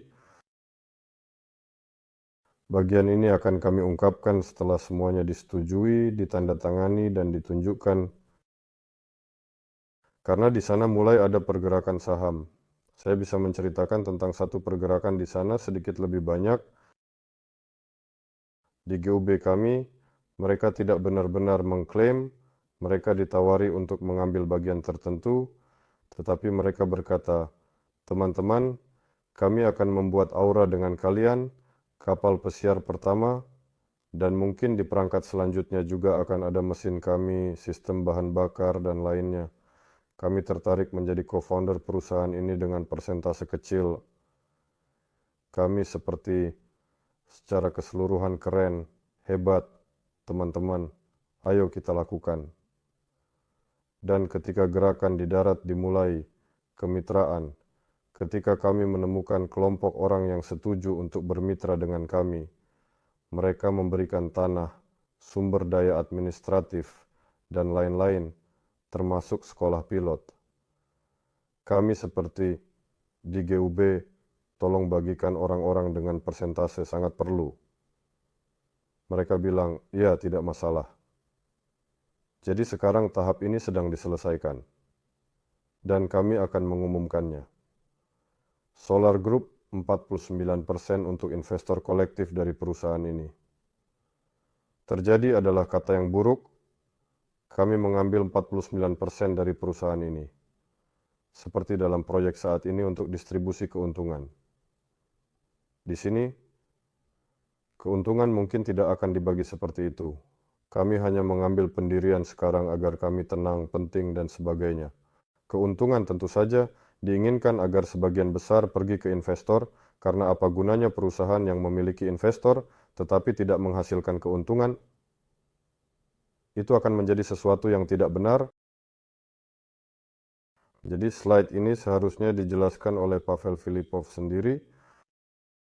1 miliar saham, 500 juta saham untuk investor, 50 miliar bagian. Jadi untuk 49% itu jika dalam proyek sebelumnya, ya dalam proyek saat ini, sebelumnya saat ini, mari kita pahami. Secara umum dengan Uvolmash, saham kami terkumpul spontan dan kami hanya bisa memahami berapa banyaknya setelah menyelesaikan pendanaan. Di sini kami memutuskan untuk menetapkan bagian-bagian ini segera, muncul matematika 50 miliar bagian, yang kemudian menjadi 500 juta saham. Jika kapitalisasi perusahaan ini 1 miliar dolar dalam skenario yang paling pesimistis, maka Anda bisa menghitung berapa satu saham akan menghasilkan. Selanjutnya, Anda disarankan untuk membeli, tetapi mengenai diskon, karena kita berada di tahap 0, tentu saja diskon yang paling menyenangkan, dan begitu kita beralih ke tahap pertama ketika biro desain sudah ada, kita semua akan menetap di sana, seluruh struktur hukum akan terbentuk, dan pekerjaan penuh akan dimulai. Tahap 0 berakhir dan selanjutnya semua diskon akan terlihat bagaimana mereka akan didistribusikan. Jadi, masuk pada tahap ini adalah yang paling menarik. Namun secara keseluruhan, industri ini akan berkembang pesat dan masuk pada setiap tahap akan sangat keren. Tetapi seperti yang diputuskan, di solar pada tahap 0 dengan risiko besar, perlu memberikan preferensi dan keuntungan, jika menurut kita dalam ukuran seperti ini. Selanjutnya, jelas ada tabel, ada tautan di obrolan ini. Anda bisa melihat setiap hari memperbarui berapa banyak uang yang masuk. Jika dibandingkan dengan, ya tautannya ada. Di obrolan Telegram, cari di sana. Jika tidak menemukannya di obrolan Telegram, saya akan mencarinya sendiri. Saya akan masuk ke Vkontakte, grup generasi balon udara, dan di beberapa posting sebelumnya ada posting tentang bagaimana proyek dimulai, dan di sana ada tautan itu. Anda membukanya dan melihat semua angka untuk proyek saat ini. Awal sudah lebih dari 3 juta dolar dalam bentuk komitmen yang diambil, dan sekitar 300.000 dolar dalam bentuk pembayaran aktual. Jika dibandingkan dengan awal proyek sebelumnya, dinamikanya sangat baik, dengan sangat baik dan sangat memuaskan. Namun jika kita mempertimbangkan posisi kita saat ini, dari mana kita memulai, ditambah jumlah orang yang mengikuti perkembangan balon udara dan ingin mereka terwujud, kemungkinan besar laju saat ini akan meningkat dan harus terus meningkat. Karena mengangkat perangkat yang begitu serius ke udara, membangun hanggar dalam jangka waktu yang kami rencanakan, semuanya itu mungkin. Tentu saja diperlukan pendanaan yang signifikan, aktif. Saya pikir kita semua mampu melakukannya. Balon udara adalah topik yang sangat menarik. Saya ulangi lagi, tonton video di YouTube, baca komentar. Banyak orang ingin mendukung hal ini dan Anda bisa membuat mereka tahu tentang apa yang sedang terjadi sekarang. Tentang fakta bahwa mereka memiliki kesempatan untuk membantu hal ini dengan berinvestasi, bukan hanya memberikan uang, tetapi juga berinvestasi lebih lanjut dalam keuntungan, keterlibatan, penerbangan pertama, dan konferensi di balon udara. Topiknya gila, pelajari sendiri, beri kesempatan kepada orang lain untuk mengetahuinya, dan kemudian kita akan mendapatkan uang untuk merealisasikannya. Semua teka-teki sudah tersusun, tinggal mendanai semuanya. Tentang rencana pemasaran secara umum, ada rencana pemasaran di sana. Jika Anda sangat tertarik dengannya, Anda bisa masuk ke Vkontakte atau Telegram secara umum di grup kami, temukan postingan tersebut, dan baca rencana pemasarannya. Ini tentang jika Anda memiliki struktur mitra dan investor di proyek kami sebelumnya atau saat ini, untuk mengaktifkannya di proyek ini, semuanya akan dipindahkan secara otomatis, tetapi untuk mengaktifkannya, perlu melakukan serangkaian tindakan tertentu. Jika dalam proyek sebelumnya atau saat ini Anda tidak memiliki struktur dan di sini Anda membangun struktur baru, Anda tidak perlu menjalankan rencana pemasaran apapun di sana. Secara umum, silakan masuk jika Anda perlu mempelajari, tetapi saya pikir jika Anda perlu, berarti Anda sudah mengenal kami, dan kemungkinan besar semua rencana pemasaran ini sudah Anda baca, mungkin bahkan sudah Anda laksanakan. Ini tentang posisi awal, bahwa proyek pertama diluncurkan ketika belum ada pengikut sama sekali saja. Proyek kedua ada 6.000 peserta yang sangat aktif di sana. Saat ini ada 500.000 orang di Solar Group, orang-orang tetap yang mengikuti perkembangan Solar Group, dan dari posisi ini memulai jauh lebih mudah, dan oleh karena itu mengambil tugas yang sulit dan bukan berarti lebih mudah. Untuk bersantai, tetapi sebaliknya tugasnya sangat besar dan semua orang harus berusaha keras. Jika Anda berada di proyek saat ini dan Anda adalah salah satu dari 500.000 orang yang telah mengikuti kami sejak lama, tolong pastikan bahwa kami tahu angka-angka ini karena tidak semua orang dari proyek saat ini tahu bahwa proyek berikutnya telah diluncurkan. Jika Anda memiliki kenalan, tolong hubungi mereka, tulis pesan, katakan, "Hey, ada berita menarik. Apakah kamu tahu atau tidak?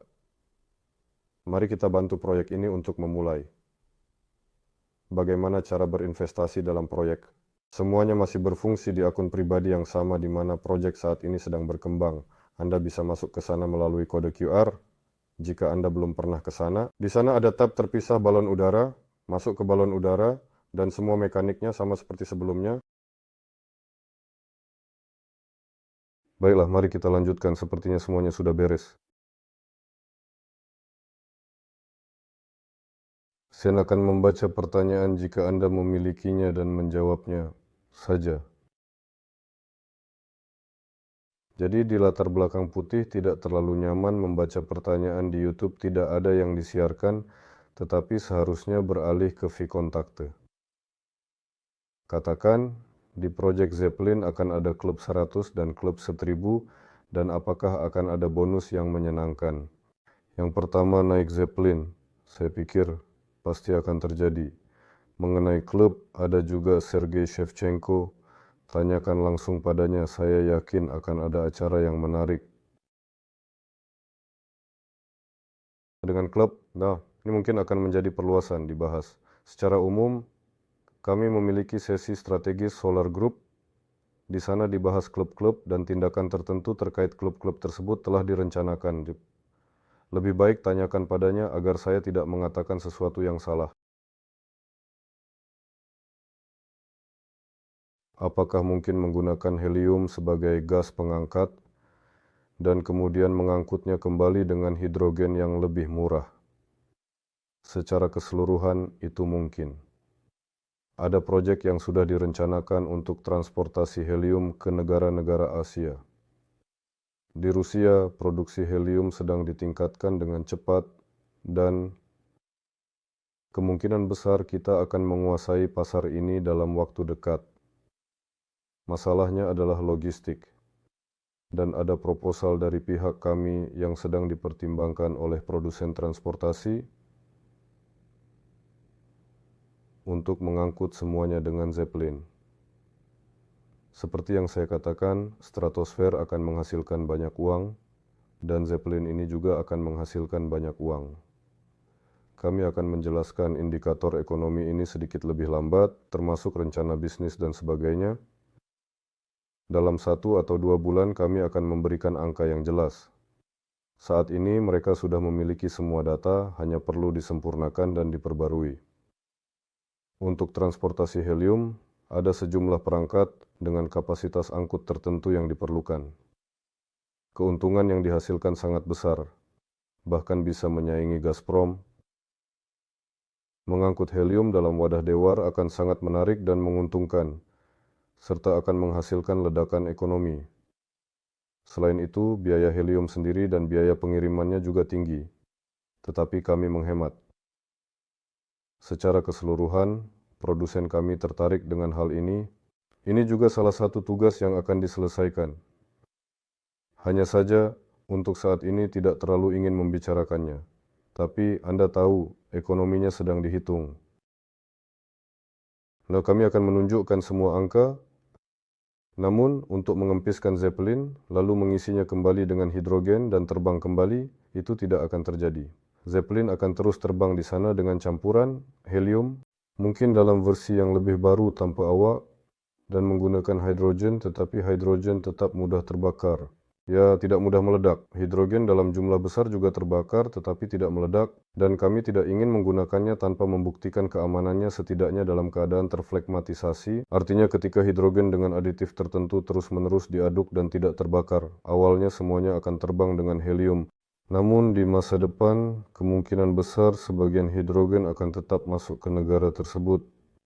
Namun dia tidak akan melepaskan helium dari dirinya. Dia tetap akan mengambil wadah dewar dan mengangkutnya.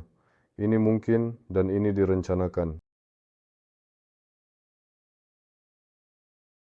Fedor, apakah Anda saat ini fokus hanya pada proyek transportasi atau, ada tugas ilmiah yang menarik, kami mencoba melakukannya dengan rekan-rekan. Aduh, saya melihat di V-Kontakte ini, entah kenapa tidak membuka pesan ini sepenuhnya. Saya takut waktu itu saya keluar dan melihat komentar tersebut tidak ada dan di sini juga hilang. Jadi V-Kontakte, tolong perbaiki fungsionalitas ini. Kami tidak hanya fokus pada proyek transportasi, tetapi juga yang lainnya. Ivan Sobolev, jika kamu masih di sini, tolong tulis langsung di komentar di bawah video agar di dinding, dan saya akan melihat komentar itu ketika saya keluar dari sini. Saya pasti akan membacanya dan menjawabnya. Jadi, apakah dalam 5 tahun bisa berharap X100 dalam hal uang? Atau maksimal X10, Monsieur? Dalam 5 tahun saya pikir kita bisa berharap pada X100 dengan lebih banyak lagi. Jika tidak lebih, mengerti? Ada pertanyaan tentang kapitalisasi di pasar. Mana kita akan melakukan kapitalisasi ini X100 dalam bentuk apa ini akan terjadi?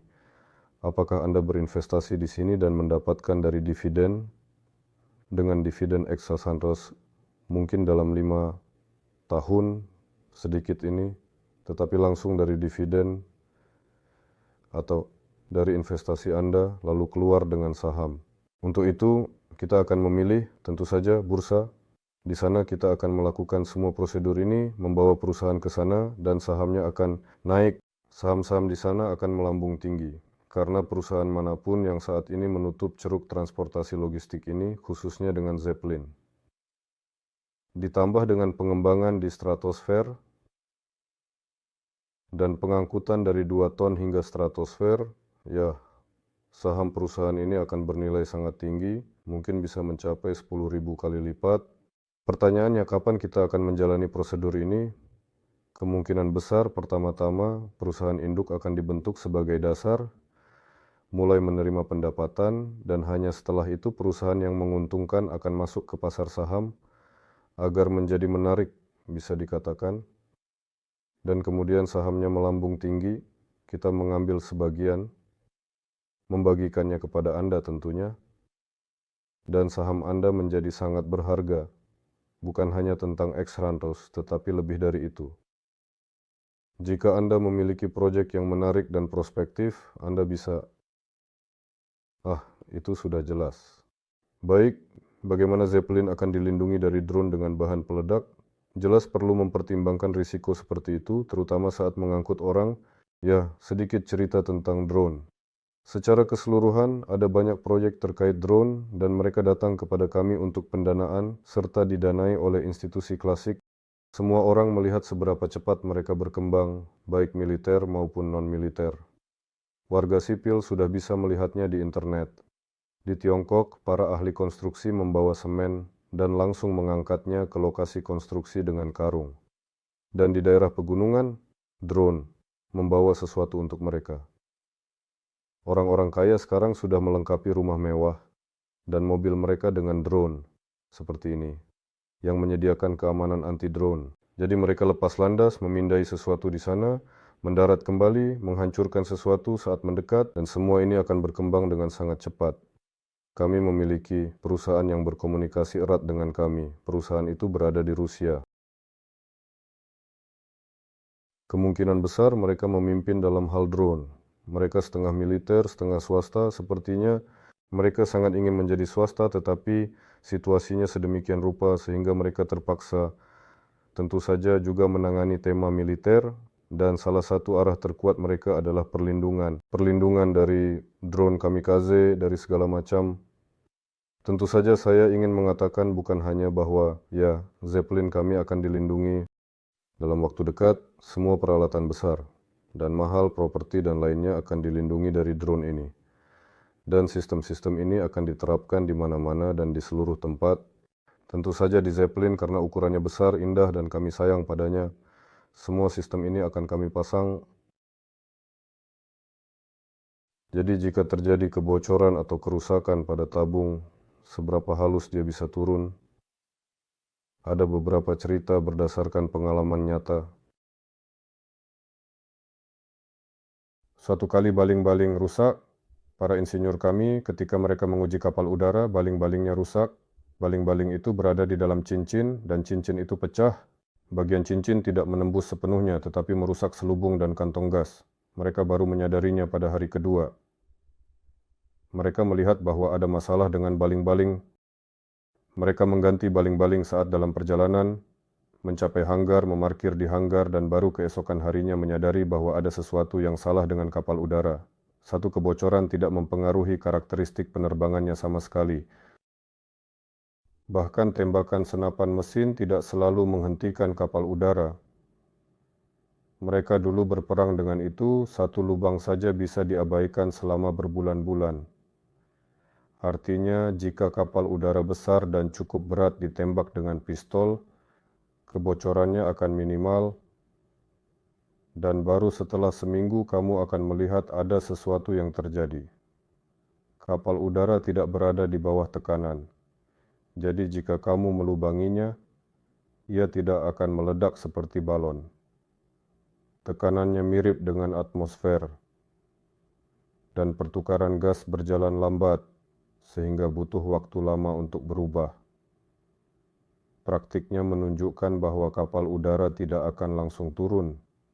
Ia akan tetap menjalankan tugasnya, dan baru kemudian terlihat ada yang terjadi melalui instrumen.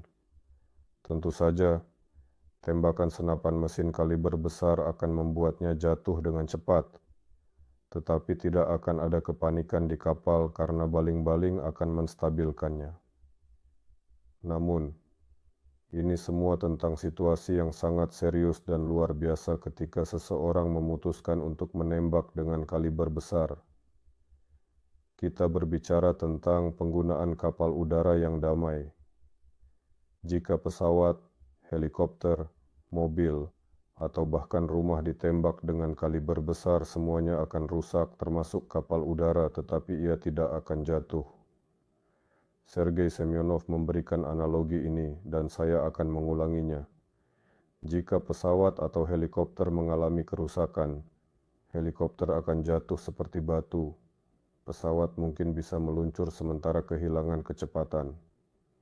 Kapal udara, jika mengalami kerusakan seperti itu, akan seperti kapal besar yang bocor di sampingnya. Kapal besar memiliki kompartemen yang tertutup, jadi meskipun terisi penuh dengan air, kapal tetap mengapung.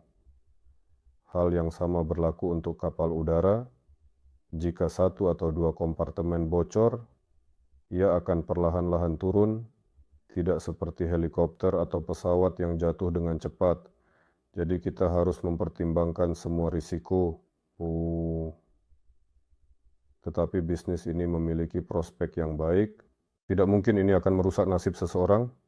Kapal udara diakui sebagai transportasi udara yang paling aman. Di mana-mana Dewan Ilmiah dan Teknis Militer terakhir mengatakan, nah, yang kami miliki bahwa dari semua penerbangan, tolong buatkan kami kapal udara, mereka yang paling aman dari 30 hingga 300 ton. Ada tugas tetap untuk militer, yaitu tugas reguler untuk mesin-mesin ini, dan di sana sangat ditekankan bahwa ini adalah transportasi udara yang paling aman. Jadi jangan khawatir tentang keamanan. Sekarang saya akan melihat pertanyaan lain. Ada di YouTube, saya pun akan melihat-lihat sebentar, sementara di feed kontakte saya hanya membaca pertanyaan utama yang bersifat teknis sebaiknya diajukan pada hari Jumat. Karena pada hari itu kami mengundang spesialis teknis secara bergiliran. Terakhir kali adalah Alexander Nikolaevich, sebelumnya adalah Dmitry Sergeyevich Khmel. Jumat ini akan ada tamu baru, Anda akan berkenalan. Lebih baik menanyakan pertanyaan teknis di sana. Mereka langsung, pertanyaan teknis apa? Mereka langsung membayangkan apa yang terjadi jika menembak kapal udara. Pertanyaan teknis seperti itu, saya mengerti. Meskipun kita baru-baru ini membahas tentang peledakan, menurut saya kita sudah cukup baik mengupas pertanyaan tersebut.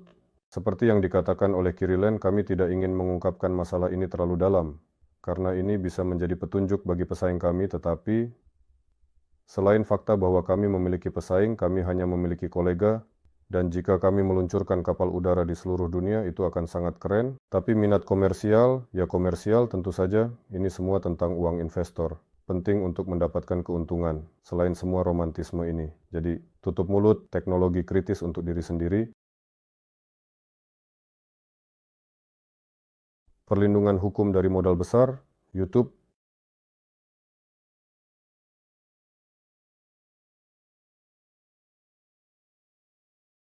Sama sekali tidak mau memuat sama sekali.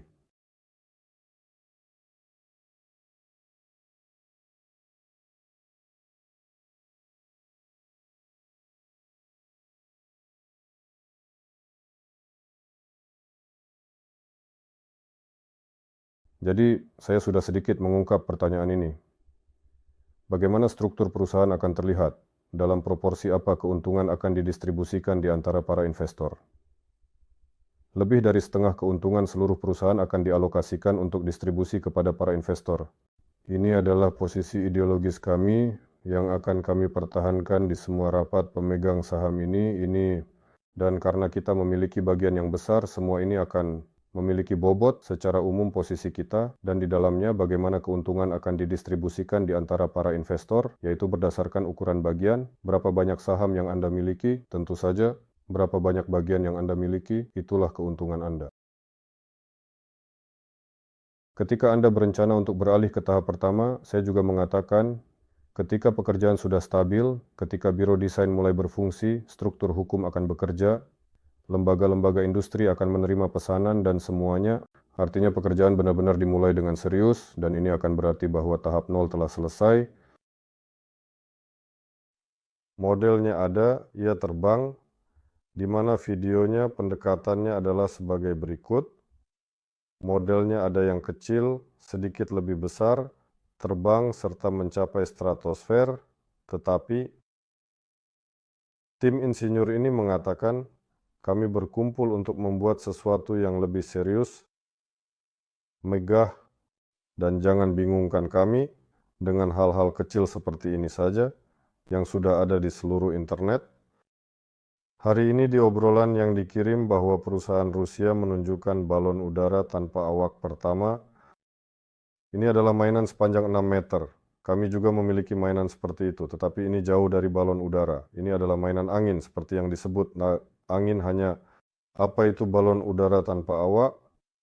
Kami memiliki beberapa model seperti itu dengan berbagai desain dan kapasitas angkut. Kami akan memperlihatkan dan mendemonstrasikan serta menunjukkan mereka, tetapi kolektif ini bukan rekan kami. Yang mana kolektif ini bukan rekan kami, tidak insinyur atau konservator, atau perancang konservatif. Pria-pria keras mengatakan mengapa kita harus menunjukkan mainan seperti itu. Kami berencana membangun perangkat besar untuk tugas-tugas serius. Mari kita tidak dicampur adukan dengan hal-hal semacam itu. Kami menjelaskan kalau semua orang bertanya di mana model terbang pertama, tunjukkan sesuatu yang terbang. Mereka berkata jika memang perlu tentu saja sangat tidak ingin, tetapi ya, ngomong-ngomong ini video dari Kirzhak, semua editor di sana tampaknya sedang membuat semacam mahakarya yang dijanjikan akan selesai hampir minggu lalu, kemudian Sabtu, kemudian Minggu, dan sekarang. Lihatlah hari ini. Mereka menceritakan bagaimana mereka terbang, jadi ada model yang bisa terbang. Ada satu balon udara dalam keadaan mengembang di Kirzhak, dan satu lagi di Astrakhan di hanggar, yang tentu saja bisa sedikit diisi udara. Waktu tentu saja telah bekerja padanya, dan dia akan naik ke langit dan terbang, tapi itu adalah apa yang dulu, dan mengapa melakukan semua itu? Kita harus membuat yang modern, setidaknya dengan desain dan teknologi yang modern. Mengapa mengangkat yang lama? Ada model yang besar dan bisa terbang, bisa 19 orang, tapi kami menghabiskan waktu, menghabiskan dana, menghabiskan tenaga. Tapi kenapa harus merevitalisasi yang lama jika bisa membuat yang baru dan indah? Tidak hanya ada model kecil balon udara, meskipun kecil, kapasitas angkut 40 kg tetap tidak kecil. Yang hari ini dibagikan, bukan tautan tapi berita, bahwa di Rusia mereka membuat balon udara tanpa awak dengan kapasitas 40 kg. Di sini setidaknya ada 40 kg. Ada juga sonda stratosfer. Tentu saja ada yang benar-benar seperti mainan. Banyak yang meluncurkannya. Balon cuaca latex dibeli, diisi dengan helium, dipasangi peralatan kecil dengan parasut, semuanya naik ke stratosfer hingga mencapai ketinggian tertentu. Perbedaan tekanan memecahkan balon latex, dan peralatan itu turun dengan parasut.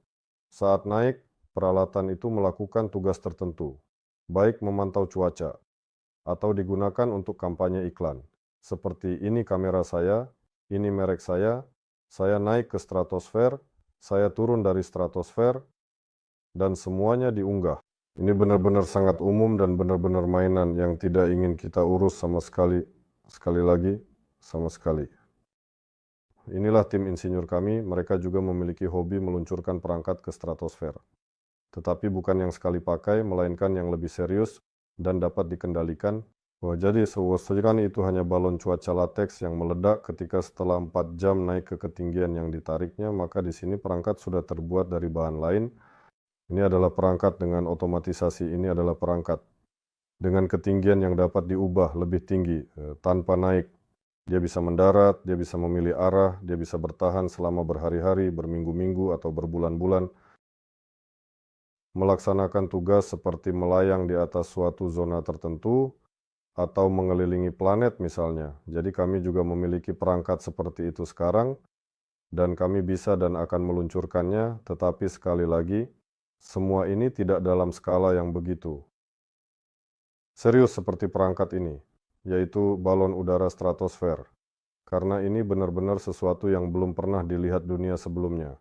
Dan dari kelompok konservatif ini berkata, kalian membutuhkan balon-balon ini, kami ingin meluncurkannya. Kami tidak ingin, apa yang bisa kami katakan? Kalau kalian menonton episode dengan Kirill pada webinar Jumat lalu menjawab dengan cara yang tidak baik.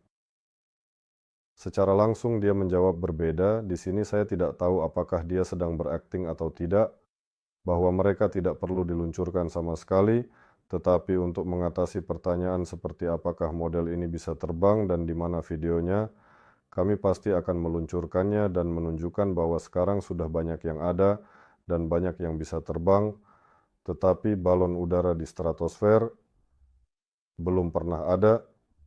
Dari mana model ini berasal dan di mana videonya akan ada.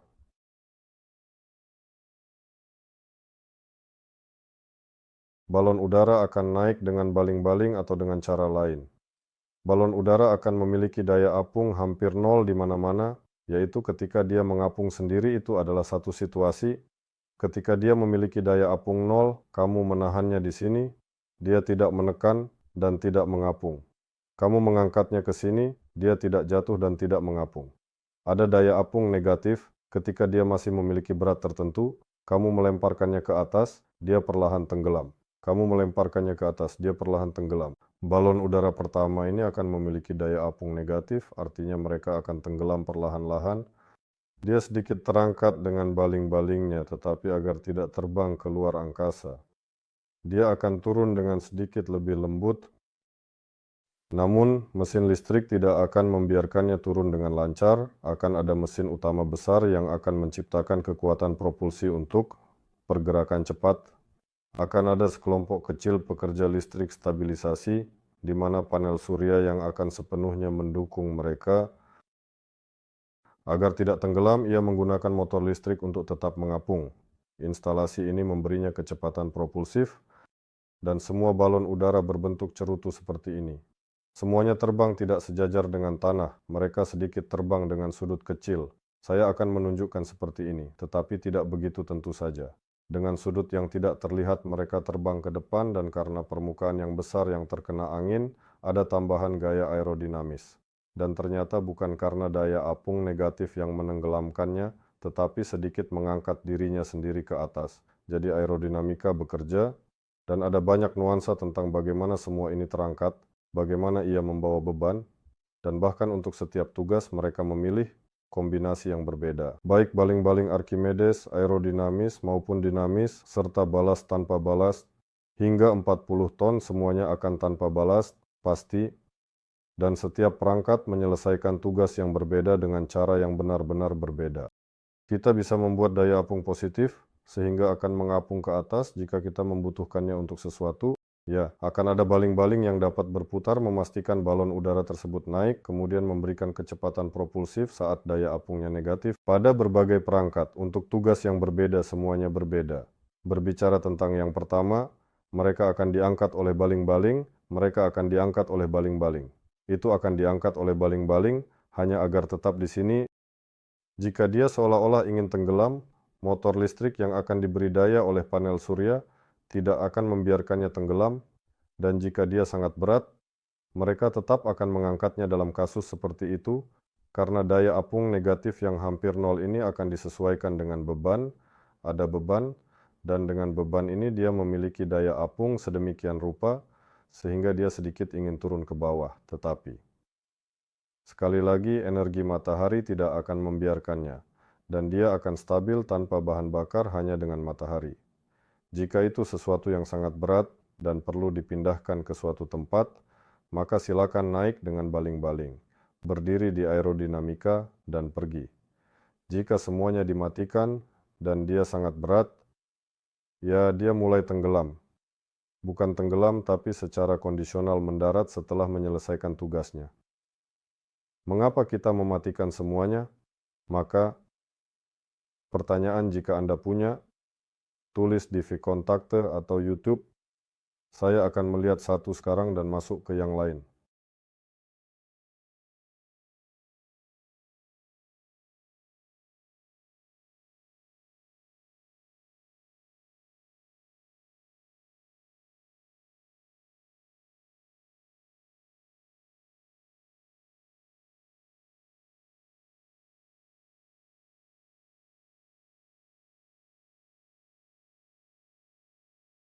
Ya YouTube lambat, maaf secara keseluruhan, presentasi dasar telah dilakukan dengan semua pertanyaan teknis.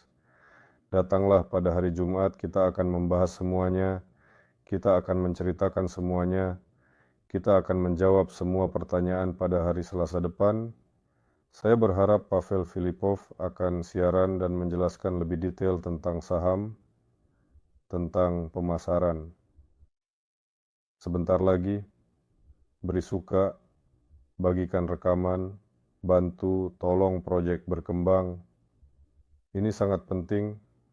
Semua orang berpikir tidak tahu siapa. Semua orang umumnya membagikan video. Banyak terima kasih banyak kepada kalian yang melakukannya. Tayangan presentasi 2 jam yang besar di vKontakte cukup banyak, dan itu sangat menyenangkan. Jika kalian belum melakukannya, belum membagikan, belum menyiarkan, belum merekam, tolong lakukan. Ketahuilah bahwa ini sangat membantu perkembangan proyek. Ini mendekatkan penerbangan pertama kapal udara kita.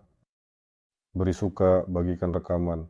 Hubungi kenalan Anda, pastikan apakah mereka tahu bahwa ada kegiatan seperti ini.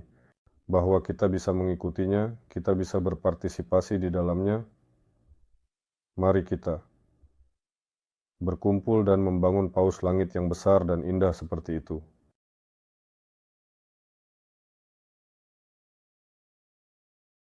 Jadi saya juga masuk ke Vkontakte, berapa lama sertifikasi pesawat terbang berlangsung, itu memakan waktu lebih dari 1 tahun. Kami memperkirakan kurang dari 1 tahun. Sertifikat sebelumnya tentu saja tidak terbang, tidak diterima, tetapi sertifikat kelayakan terbang ada di sana. Secara umum, kami memperkirakan kurang dari 1 tahun. Kemungkinan besar kami akan melakukannya lebih cepat, karena ada yang tertarik, bukan hanya kami. Di sini ada saya, kami, dan lembaga industri lainnya. Semua ingin mereka terbang, dan sertifikat akan dikeluarkan dengan mudah. Apakah investor bisa membeli model kapal udara dengan simbol proyek? Saya pikir ya, bisa. Jika butuh merchandise, Anda cukup menulis di mana-mana butuh merchandise. Hanya saja untuk produksinya juga perlu dana. Sementara proyek berada pada tahap 0, pendanaannya tidak begitu mewah. Ketika proyek sudah berjalan 1 atau 2 tahun, maka bisa mengandalkan merchandise. Jika memang dibutuhkan, tentu akan kami buat. Saya sendiri ingin ada model seperti itu, bukan model Jerman tua yang bahkan tidak jelas, tapi model modern kita. Jadi, ini adalah pertanyaan teknis. Apakah kargo yang diangkut memiliki parasut pengaman dan sebagainya? Tapi, semua kargo akan berbeda-beda. Beberapa kargo akan khusus, seperti kargo penyelamatan. Jika sangat berharga, akan dilengkapi tentu saja. Jika itu adalah truk utama, hanya standar seperti truk besar misalnya, maka akan ada solusi standar.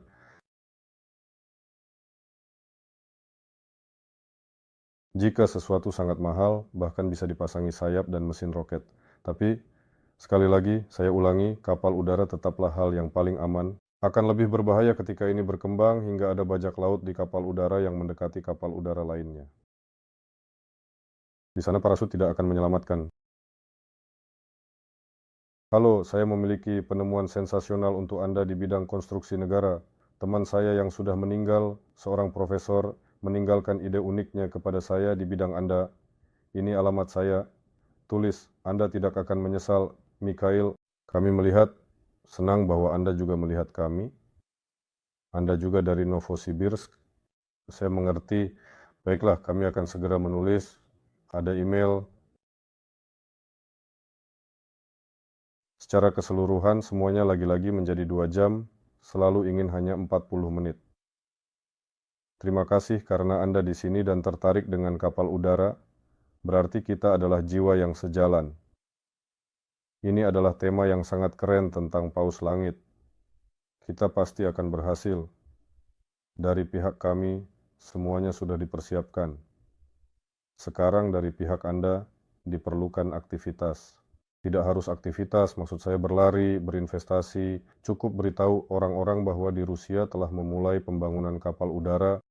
Ini adalah berita yang sangat luar biasa, yang benar-benar ingin dibagikan. Kami sedang menyiapkan berbagai macam materi untuk Anda, termasuk video dan presentasi. Anda bisa melihat mereka perlahan-lahan dirilis. Ada webinar seperti ini pada hari Selasa dan Jumat. Panggil, cukup katakan.